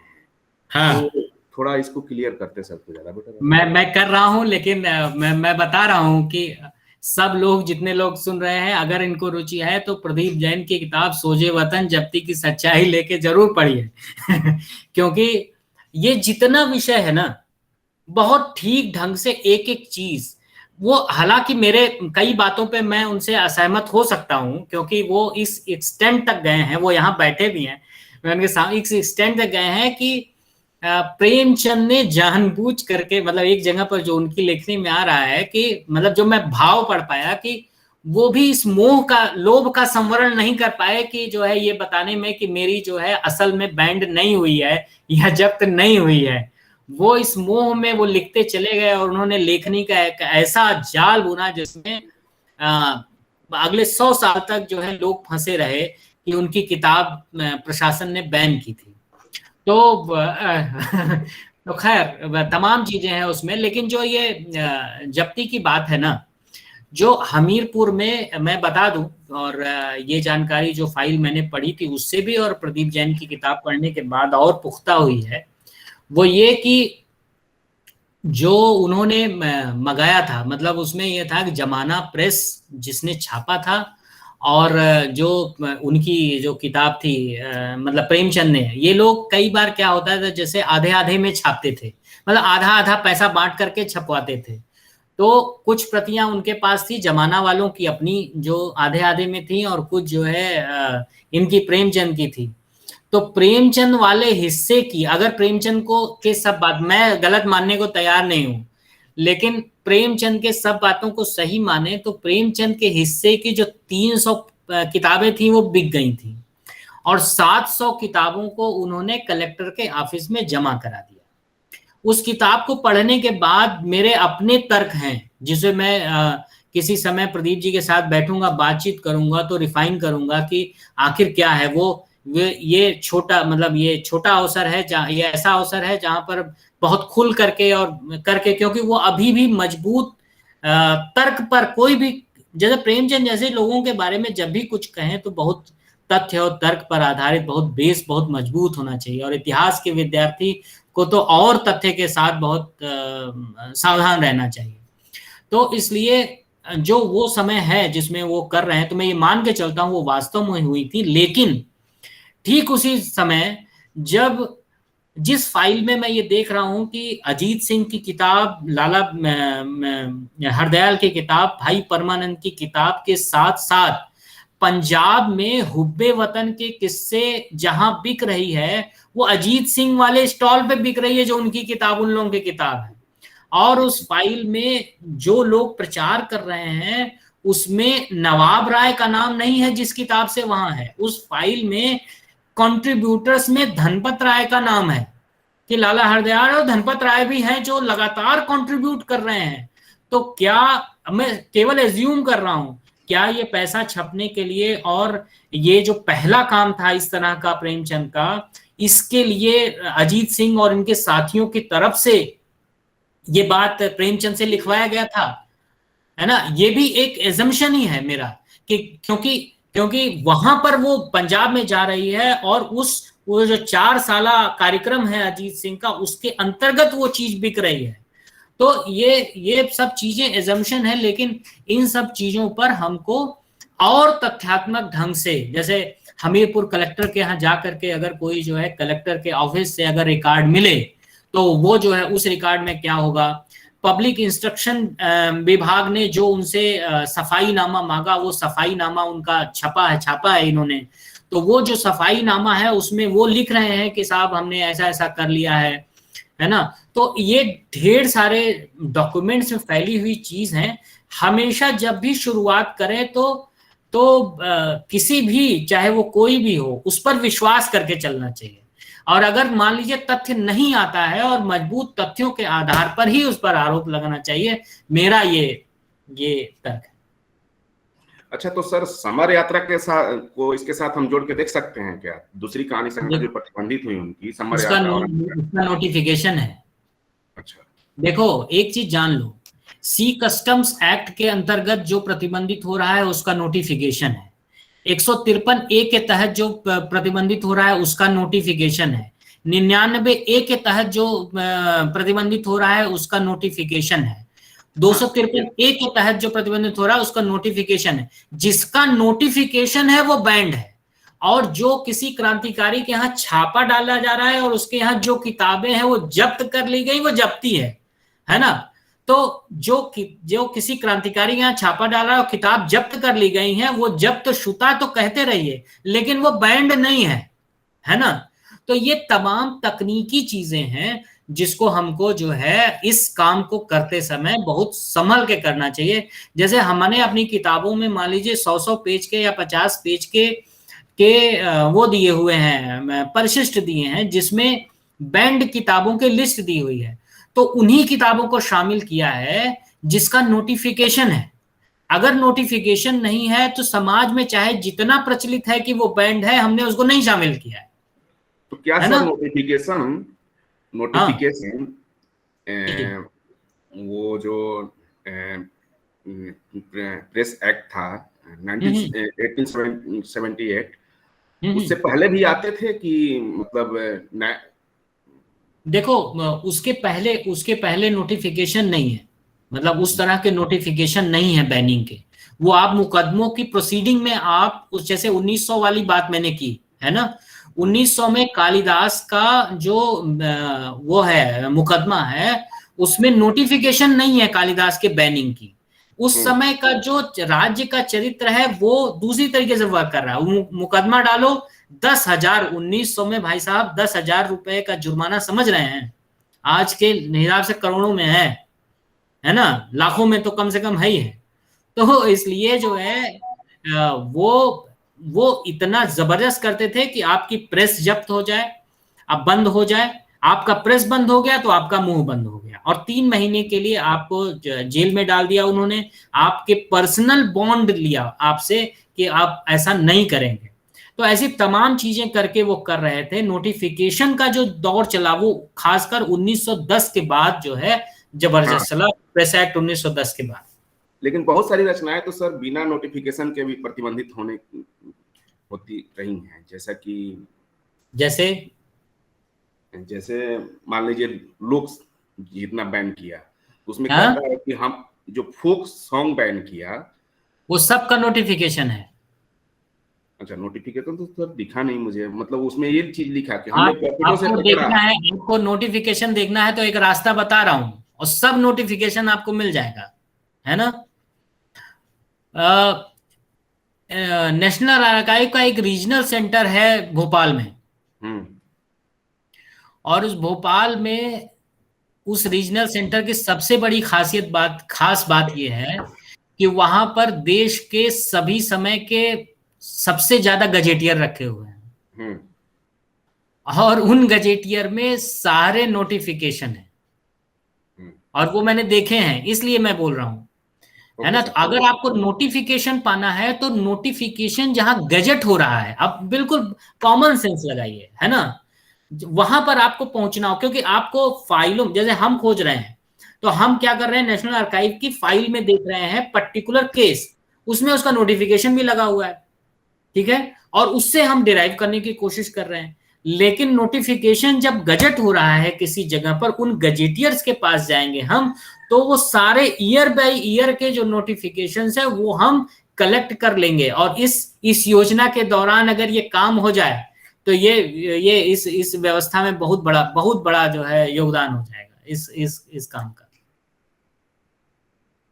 जैसे मैरी लॉयड ने और ग्राहम शाह ने वहां पर प्रतिबंधित किताबों की एक सूची तैयार की है, उन्होंने केवल सूची तैयार की है, और वो जो है इंडिया ऑफिस लाइब्रेरी लंदन में जो किताबें हैं उसकी सूची है। इसी तरह बैरियर एंड गेराल्ड ने मिसौरी यूनिवर्सिटी में काम करते हुए जो माइक्रोफिल्म तैयार किया, उसकी एक प्रति जो है नेहरू मेमोरियल में भी है। तो ऐसी जगहों पर जिसमें आपको जो है तमाम ऐसे बैंड लिटरेचर मिल जाएंगे, लेकिन नोटिफिकेशन तैयार की लिस्ट बनाने का जिम्मा तो इस तरह के प्रोजेक्ट ही कर सकते हैं जी। तो ये बहुत बड़ा काम है, अगर ये लग के कर लिया जाए तो मजा आ जाए।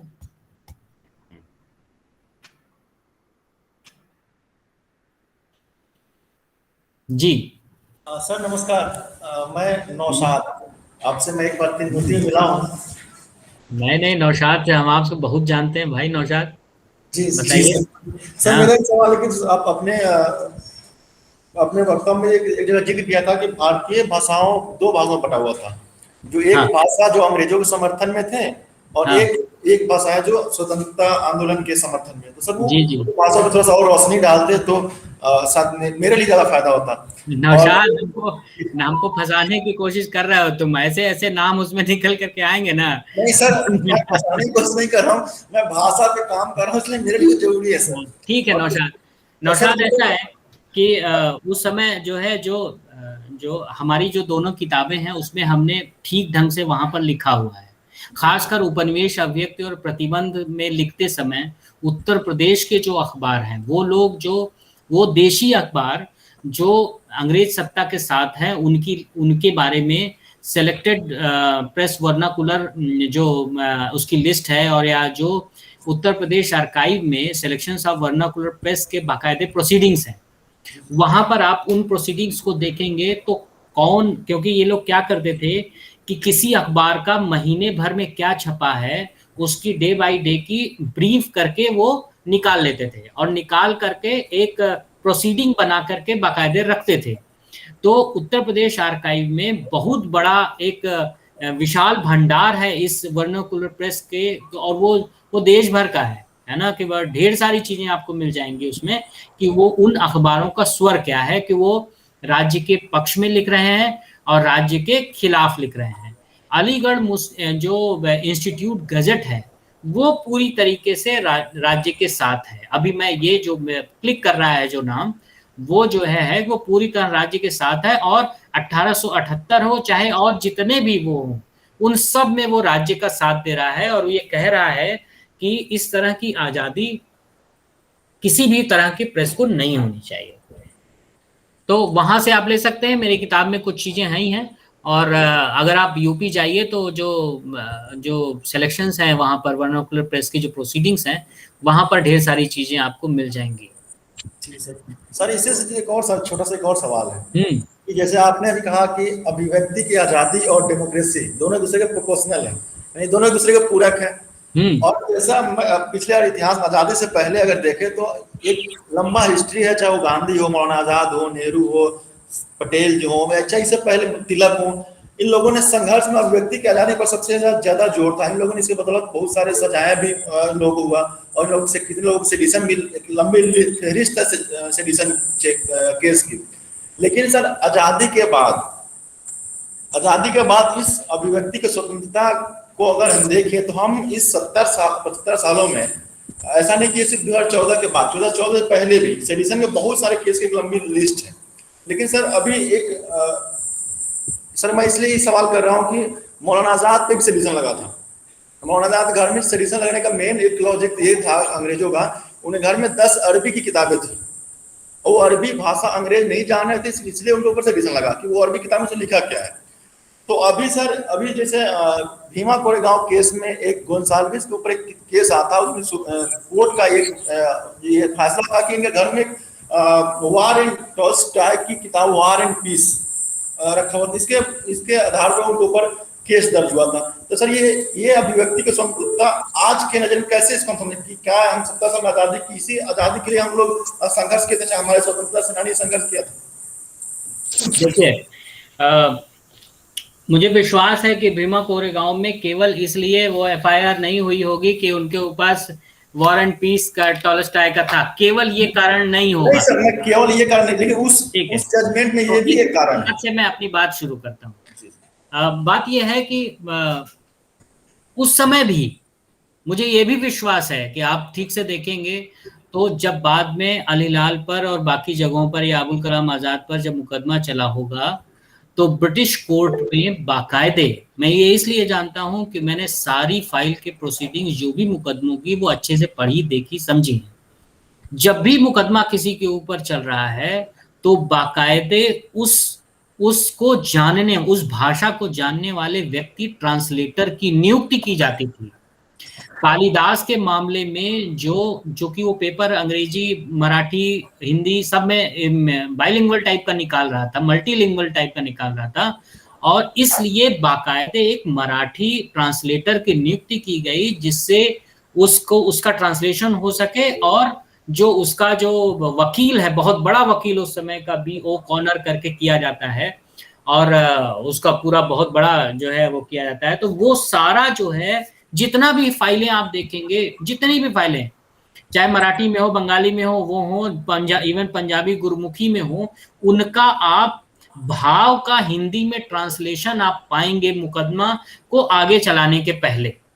तो ऐसा नहीं है कि कोई भी सरकार इतना कच्चा काम करती है। वो अगर किसी को भी मुकदमे में वो डालना चाहती है और उसको निरुद्ध करना चाहती है और सजा दिलाना चाहती है, तो वो अपना काम पक्का करने के लिए ही जो अन्य भाषाओं की चीजें हैं उसको बाकायदे ट्रांसलेट करती है, उसके आधार पर उन चीजों को वो चीज काम करती है। तो इसलिए हर जगह पर, चाहे ये आजादी के पहले हो या आजादी के बाद हो, राज्य हमेशा वैसा ही काम करता है। मैं इसलिए कई बार मैं कह चुका हूं कि स्टेट के अपना एक चरित्र होता है और वो नहीं बदलेगा। वो तब तक नहीं बदलेगा जब तक, और वो स्टेट केवल वो सरकार नहीं है जो दिल्ली में चल रही है, वो स्टेट हमारा जो नेहरू मेमोरियल है, या आपका CSDS है, या हैदराबाद विश्वविद्यालय है, वो भी स्टेट है। और वहां अभिव्यक्ति की आजादी के क्या स्थिति है, आप अभिव्यक्ति की आजादी जैसे जैसे बढ़ेगी वहां पर आपके संस्था में लोकतंत्र बढ़ता जाएगा, ये मैं कह रहा हूं। और अगर अभिव्यक्ति की आजादी कमजोर होगी तो विश्वास मानिए वहां पर लोकतंत्र खत्म होता जाएगा। तो ये इस तरह से चीजें वर्क कर रही हैं। नौशाद जी सर, शुक्रिया सर, थैंक यू सर। लेकिन ट्रांसलेटर पे एक सवाल, ट्रांसलेटर पे जब आपने सवाल किया कि जो वहाँ अनुवादक रखा करते थे, तो मौलाना आजाद ने भरे कोर्ट में उन्होंने उनको फटकार लगाया था मिस्टर गोल्डी के सामने। मिस्टर गोल्डी उस जमाने में वो हुआ करते थे, उस हुक्मरान थे उस सरकार के, उनके सामने उन्होंने फटकार लगाया था कि जो ट्रांसलेटर रखा गए थे उर्दू, खासकर उनको उर्दू के बिल्कुल तहजीब, मतलब बिल्कुल पता नहीं था कि उर्दू कैसे लिखा जाए, लेकिन वो उस वक्त सरकार के ट्रांसलेटर थे। तो उस जमाने में मौलाना आजाद ने भरे महफिल में उनको फटकार लगा था। ये दर्ज है उनके केस में। ठीक कह रहे हैं आप, ठीक कह रहे हैं, क्योंकि ये ऐसा हो सकता है। क्योंकि जब कालिदास के फाइल में मैं पढ़ रहा था तो जो बाकायदे ये वार्ता चल रही थी कि अगर अच्छा मराठी, इवन जो सरकारी ट्रांसलेटर था ना, उसको उन लोगों ने नहीं लिया क्योंकि उसकी मराठी अच्छी नहीं थी। बाकायदे एक व्यक्ति को वहां से महाराष्ट्र से बुलाया गया जिसकी मराठी अच्छी हो, उसी को ले आया जाए जिससे ठीक ट्रांसलेशन हो सके और इस व्यक्ति को किया जा सके। रही बात अबुल कलाम आजाद के संबंध में, तो वो अरबी और फारसी उनका जो तरीका था, और यह करके वो विरोध भी जता रहे थे। जब आप फाइल में कोई चीज देखिए, जब आप फाइल में कोई चीज देख रहे हैं, मान लीजिए कि वो भाई महफिल में फटकार लगा रहे हैं उस ट्रांसलेटर को, तो वो केवल ट्रांसलेटर को फटकार नहीं लगा रहे हैं, वो उस जज को फटकार लगा रहे हैं, उस वकील को फटकार लगा रहे हैं, वो औपनिवेशिक सत्ता और सरकार को फटकार लगा रहे हैं कि तुम्हारे बस का नहीं है इसको समझना। तो इसको इस भाव में भी लेना चाहिए, है ना। मतलब केवल अभिधा में नहीं, उसको व्यंजना में भी लेने की कोशिश करनी चाहिए कि जो व्यक्ति विरोध में खड़ा है वो उसको ले कहां जा रहा है। जी सर, शुक्रिया सर।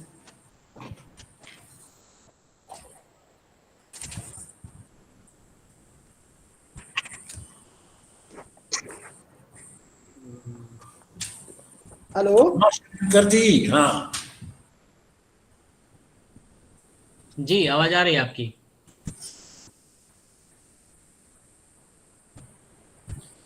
रमाशंकर जी, खुद को अनम्यूट करके पूछिए। अब आवाज आई? हाँ बिल्कुल आई, वैसी ही आवाज जैसी आपकी है। हाँ, तो आपको बहुत बहुत क्या कहें, धन्यवाद कहें कि आपने इतने शानदार तरीके से और बहुत ही ईमानदारी और पारदर्शी तरीके से सवालों के जवाब दिए। ये बहुत अच्छा लगा। ये जब कहावत कहते हो तो फिर एक ऐसे घेरे में फंसाने की कोशिश कर रहे हो जिससे मैं फंसना नहीं चाहता हूँ। तो नहीं, मैं हाँ बताओ।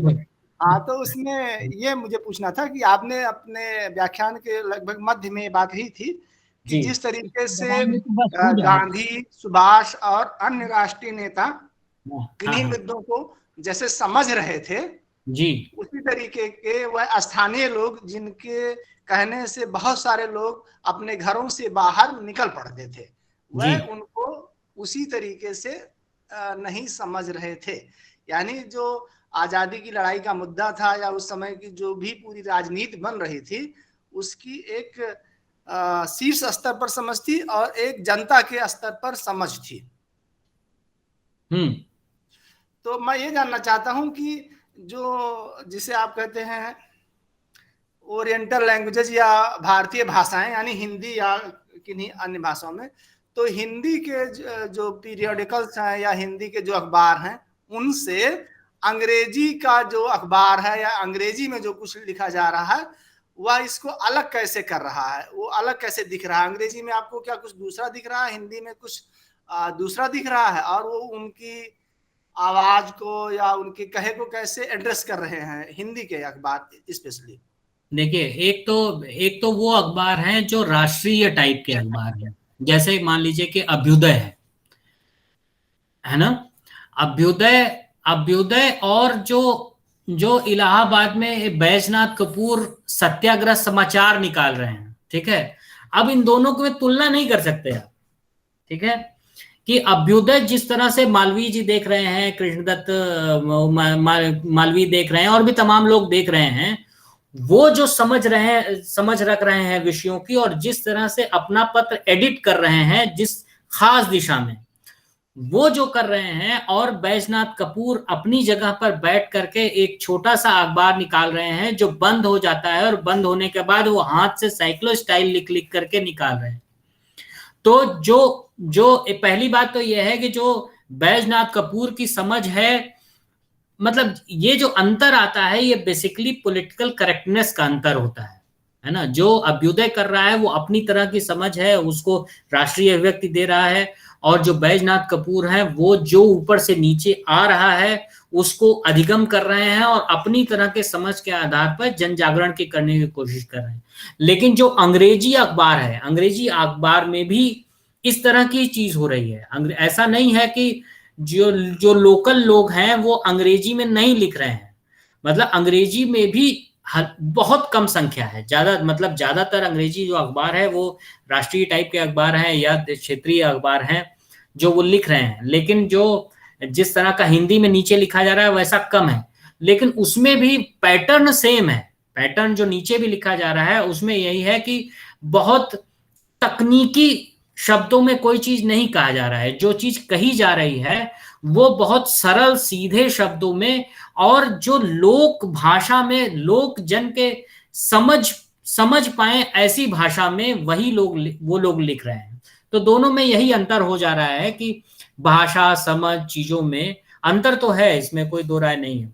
वो दूसरी एक चीज जो है, जो आप जब प्रश्न कर रहे थे तो उस समय एक दिमाग में एक ऐसे चुभा, वो जो है वो एक बहुत महत्वपूर्ण है, जो शायद मैं अगर कह दूं, अगर जो है समय हो तो, वो ये कि हिंदी साहित्य का इतिहास, क्योंकि ये हिंदी विभाग करा रहा है, तो मेरा एक बहुत महत्वपूर्ण प्रश्न मुझको ये लगता है कि हिंदी साहित्य के इतिहास में जो साहित्य का इतिहास और कालखंड बांटा गया है वो उस समय की विशेषताएं, अगर मैं ठीक समझता हूं तो उस समय की रचनाओं की विशेषताओं के आधार पर वो कालखंड बांटा गया है। अगर ये जो बड़ा प्रतिबंधित साहित्य है हिंदी का, जिसमें तमाम चीजें हैं, लोक भाषा में लिखी गई चीजें हैं और सामान्य खड़ी बोली में भी कविताएं भी हैं, गीत हैं, कहानी है, तो तमाम चीजें हैं, इन सब को उस मुख्य धारा से जोड़ दिया जाए, जो बैंड हो गया उसको एक बार फिर से जोड़ दिया जाए, तो क्या वह विशेषताएं और इतिहास, साहित्य के इतिहास के जो कालखंड हैं वो वही रह जाएंगे जो आज बने हुए हैं या अलग हो जाएंगे? मुझको लगता है कि जितना साहित्य है, जो मुख्य धारा का साहित्य जिन विशेषताओं के आधार पर ये कालखंड बटा है, अगर उसके अतिरिक्त जो आम जन साहित्य है, जो मुख्य धारा के साहित्य से अलग है उस समय हो रहा है, अगर उन दोनों को एक कर दिया जाए तो शायद तमाम लेखन का स्वर बदल जाएगा और एक नई दिशा प्राप्त होगी हिंदी साहित्य इतिहास लेखन की, जिसमें नई तरह की विशेषताएं, अगर मैं यूं कहूं उस पुरानी शब्दावली को जो बार बार दूसरी चीजों के लिए कहा जाता है कि हिंदी साहित्य का इतिहास जो अभी सिर के बल खड़ा है वो पैर के बल खड़ा हो जाएगा।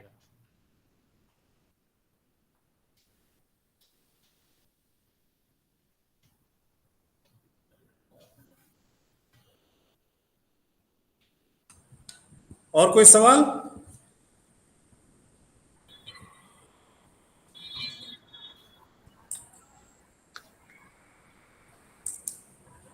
ठीक है, अगर नहीं है तो हम लोग अब नरेंद्र जी आपकी इजाजत से और तमाम लोगों की इजाजत से, भावना जी की इजाजत से और गजेंद्र जी की इजाजत से, सबकी इजाजत से खात्मे की ओर बढ़ते हैं, पूर्णाहुति की ओर। बहुत मजा आया, वाकई मुझे बहुत मजा आया।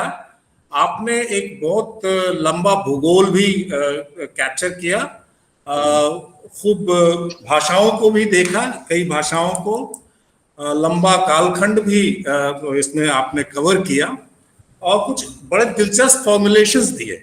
अच्छी बात यह है तो पोस्टर आर्ट की बात जो की वो हम लोग को भी और देखने की जरूरत है। कामा मैक्लीन भी अपनी किताब में ये बात कहती है, हम लोग एक बार बात कर चुके हैं इस पर लेकिन ज्यादा नहीं, उसको लाने की जरूरत है विजुअल कल्चर में।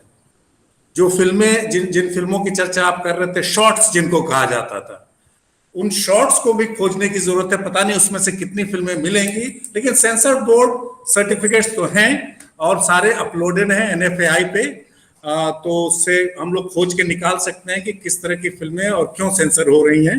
जाहिर है उसमें बहुत सारी चीजें ऑब्ससिनिटी के नाम पे भी हो रही हैं, बहुत सारी चीजें रिलीजन के नाम पे भी हो रही हैं, लेकिन कुछ चीजें जाहिर है ऐसा भी हो रहा है जो देशभक्ति या जो कि क्रांतिकारी किस्म का साहित्य ये की फिल्में थी, मटेरियल था, वो भी चीजें हो रही हैं।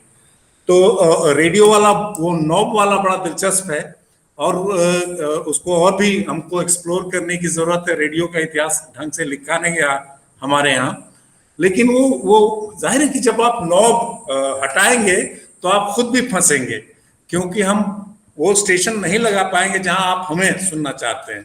या तो आप फिक्स करके दे दीजिए और नॉब ही हटा दीजिए, मतलब नॉब का प्रावधान ही नहीं रखिए और एक ही स्टेशन रखिए जहां आप चाहते हैं कि आप हमें सुने, और जाहिर है कि सुभाष चंद्र बोस को न सुने।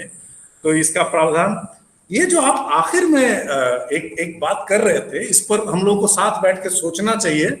वो तो बहुत अच्छी बात कही आपने, जब्ती और प्रतिबंधित, और आशुतोष के साथ अच्छा कॉन्वर्सेशन भी उस पर हुआ।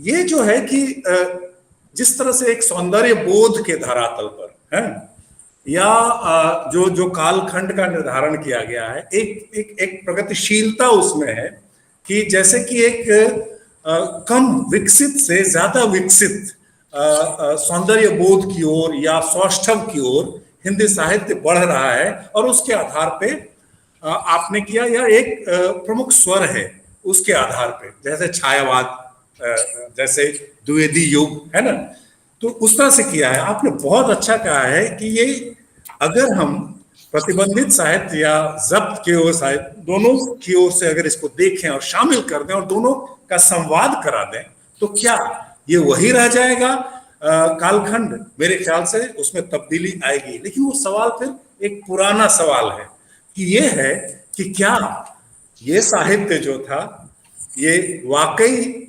शुरू में जब ये साहित्य लिखा जा रहा होगा तो क्या इसको साहित्य का दर्जा दिया जा सकता है? और ये सवाल स्त्री साहित्य के साथ भी उठा है, ये सवाल दलित साहित्य के साथ भी उठा है, ये बड़ा दिलचस्प है, क्रांतिकारी साहित्य के साथ भी उठा है कि क्या ये साहित्य है या प्रोपेगेंडा है ना? तो और क्या दोनों के बीच में रेखाएं क्या है? लेकिन हमें जरूर कम से कम इस प्रोजेक्ट में इसको पूरा कॉम्प्रिहेंसिव बनाते हुए कोशिश जरूर करनी चाहिए कि हम एक नए कालखंड का सृजन करें और उसमें हम फिर विकास यात्रा देखें। ये बहुत ही अच्छा सुझाव है। आपको हम आगे भी कष्ट देंगे सिनेमा पर बोलने के लिए और बाकी चीजों पर भी बोलने के लिए, ठीक है? बहुत मजा आया। बहुत बहुत शुक्रिया गजेंद्र जी का और हैदराबाद विश्वविद्यालय का, आप तमाम सुनने वालों का जिन्होंने धैर्य से हम इनको सुना, डॉक्टर नरेंद्र शुक्ला को। और आपकी किताब जल्दी जल्दी आए, ढेर सारी आए, हम पढ़ेंगे। और बहुत बहुत शुक्रिया एक बार फिर। बहुत बहुत धन्यवाद सर, बहुत बहुत धन्यवाद। हेलो हेलो हाँ। नरेंद्र जी। जी हाँ जी मेरी आवाज आ रही है? बिल्कुल आपकी आवाज आ रही है नीलम भटनागर। मैंने आपको देख लिया था, मैं आ गई थी। धन्यवाद। मैं आपसे ये कहना चाहती हूँ कि आपने जो मुझे पूरे वार्तालाप को सुनने के लिए मुझे भेजा निमंत्रण, और फिर मैं सुन सकी, इसके लिए आप सच में बहुत धन्यवाद के पात्र हैं। और धन्यवाद मैडम। जो महानुभाव शब्द है वो मैं आपके लिए इसलिए प्रयोग करना चाहती हूँ कि हम जैसों को शामिल कर लेना और याद रखना। करीब 1.5-2 साल हो गए हैं, मेरा नंबर आपके पास था, आपने किया।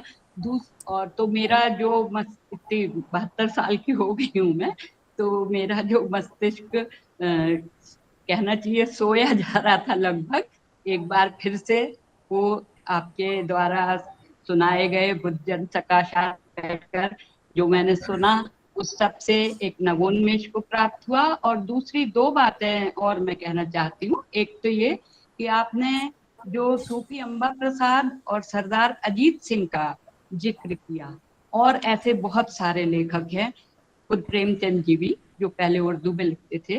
तो आपकी ये बातें, या आप जैसे सारे हिंदी के विद्वान लोगों की ये जो बातें हैं, ये आज साधारण लोगों तक भी पहुंचनी चाहिए। उन्हें ये पता होना चाहिए कि उर्दू और हिंदी ये हमारे कोई विवाद के विषय नहीं है, ये भाषाएं हैं।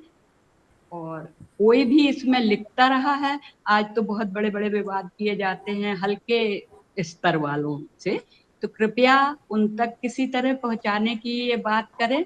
दूसरी बात जो आपने अंत में एक प्रश्न किया, उसका जो मुझे लग रहा है कि चाहे वो राजतंत्र हो, निवेशवाद हो, या गणतंत्र हो, या अन्य कोई भी तंत्र हो, डिक्टेटरशिप हो, तो सभी के जो चेहरे हैं वो शायद प्रतिरूप हैं एक दूसरे के, और सब ये थोड़े समय के बाद जब कोई नया रूप आता है हमारे सामने, तो शायद वो कुछ गंभीर और अच्छा होता है। धीरे धीरे उसमें जो चेहरे शामिल होते जाते हैं, जो कि स्व, जो आपने स्व का शब्द रखा है, तो स्व जैसे जैसे हमारा बढ़ता जाता है, तो शायद मतलबीपन हावी होता है। लेकिन फिर भी मेरा कहना यही है कि हर जगह हमें ऐसे ईमानदार और कहने वाले, सुनने वाले सब प्राप्त होते हैं। तो बहुत बहुत धन्यवाद आपका।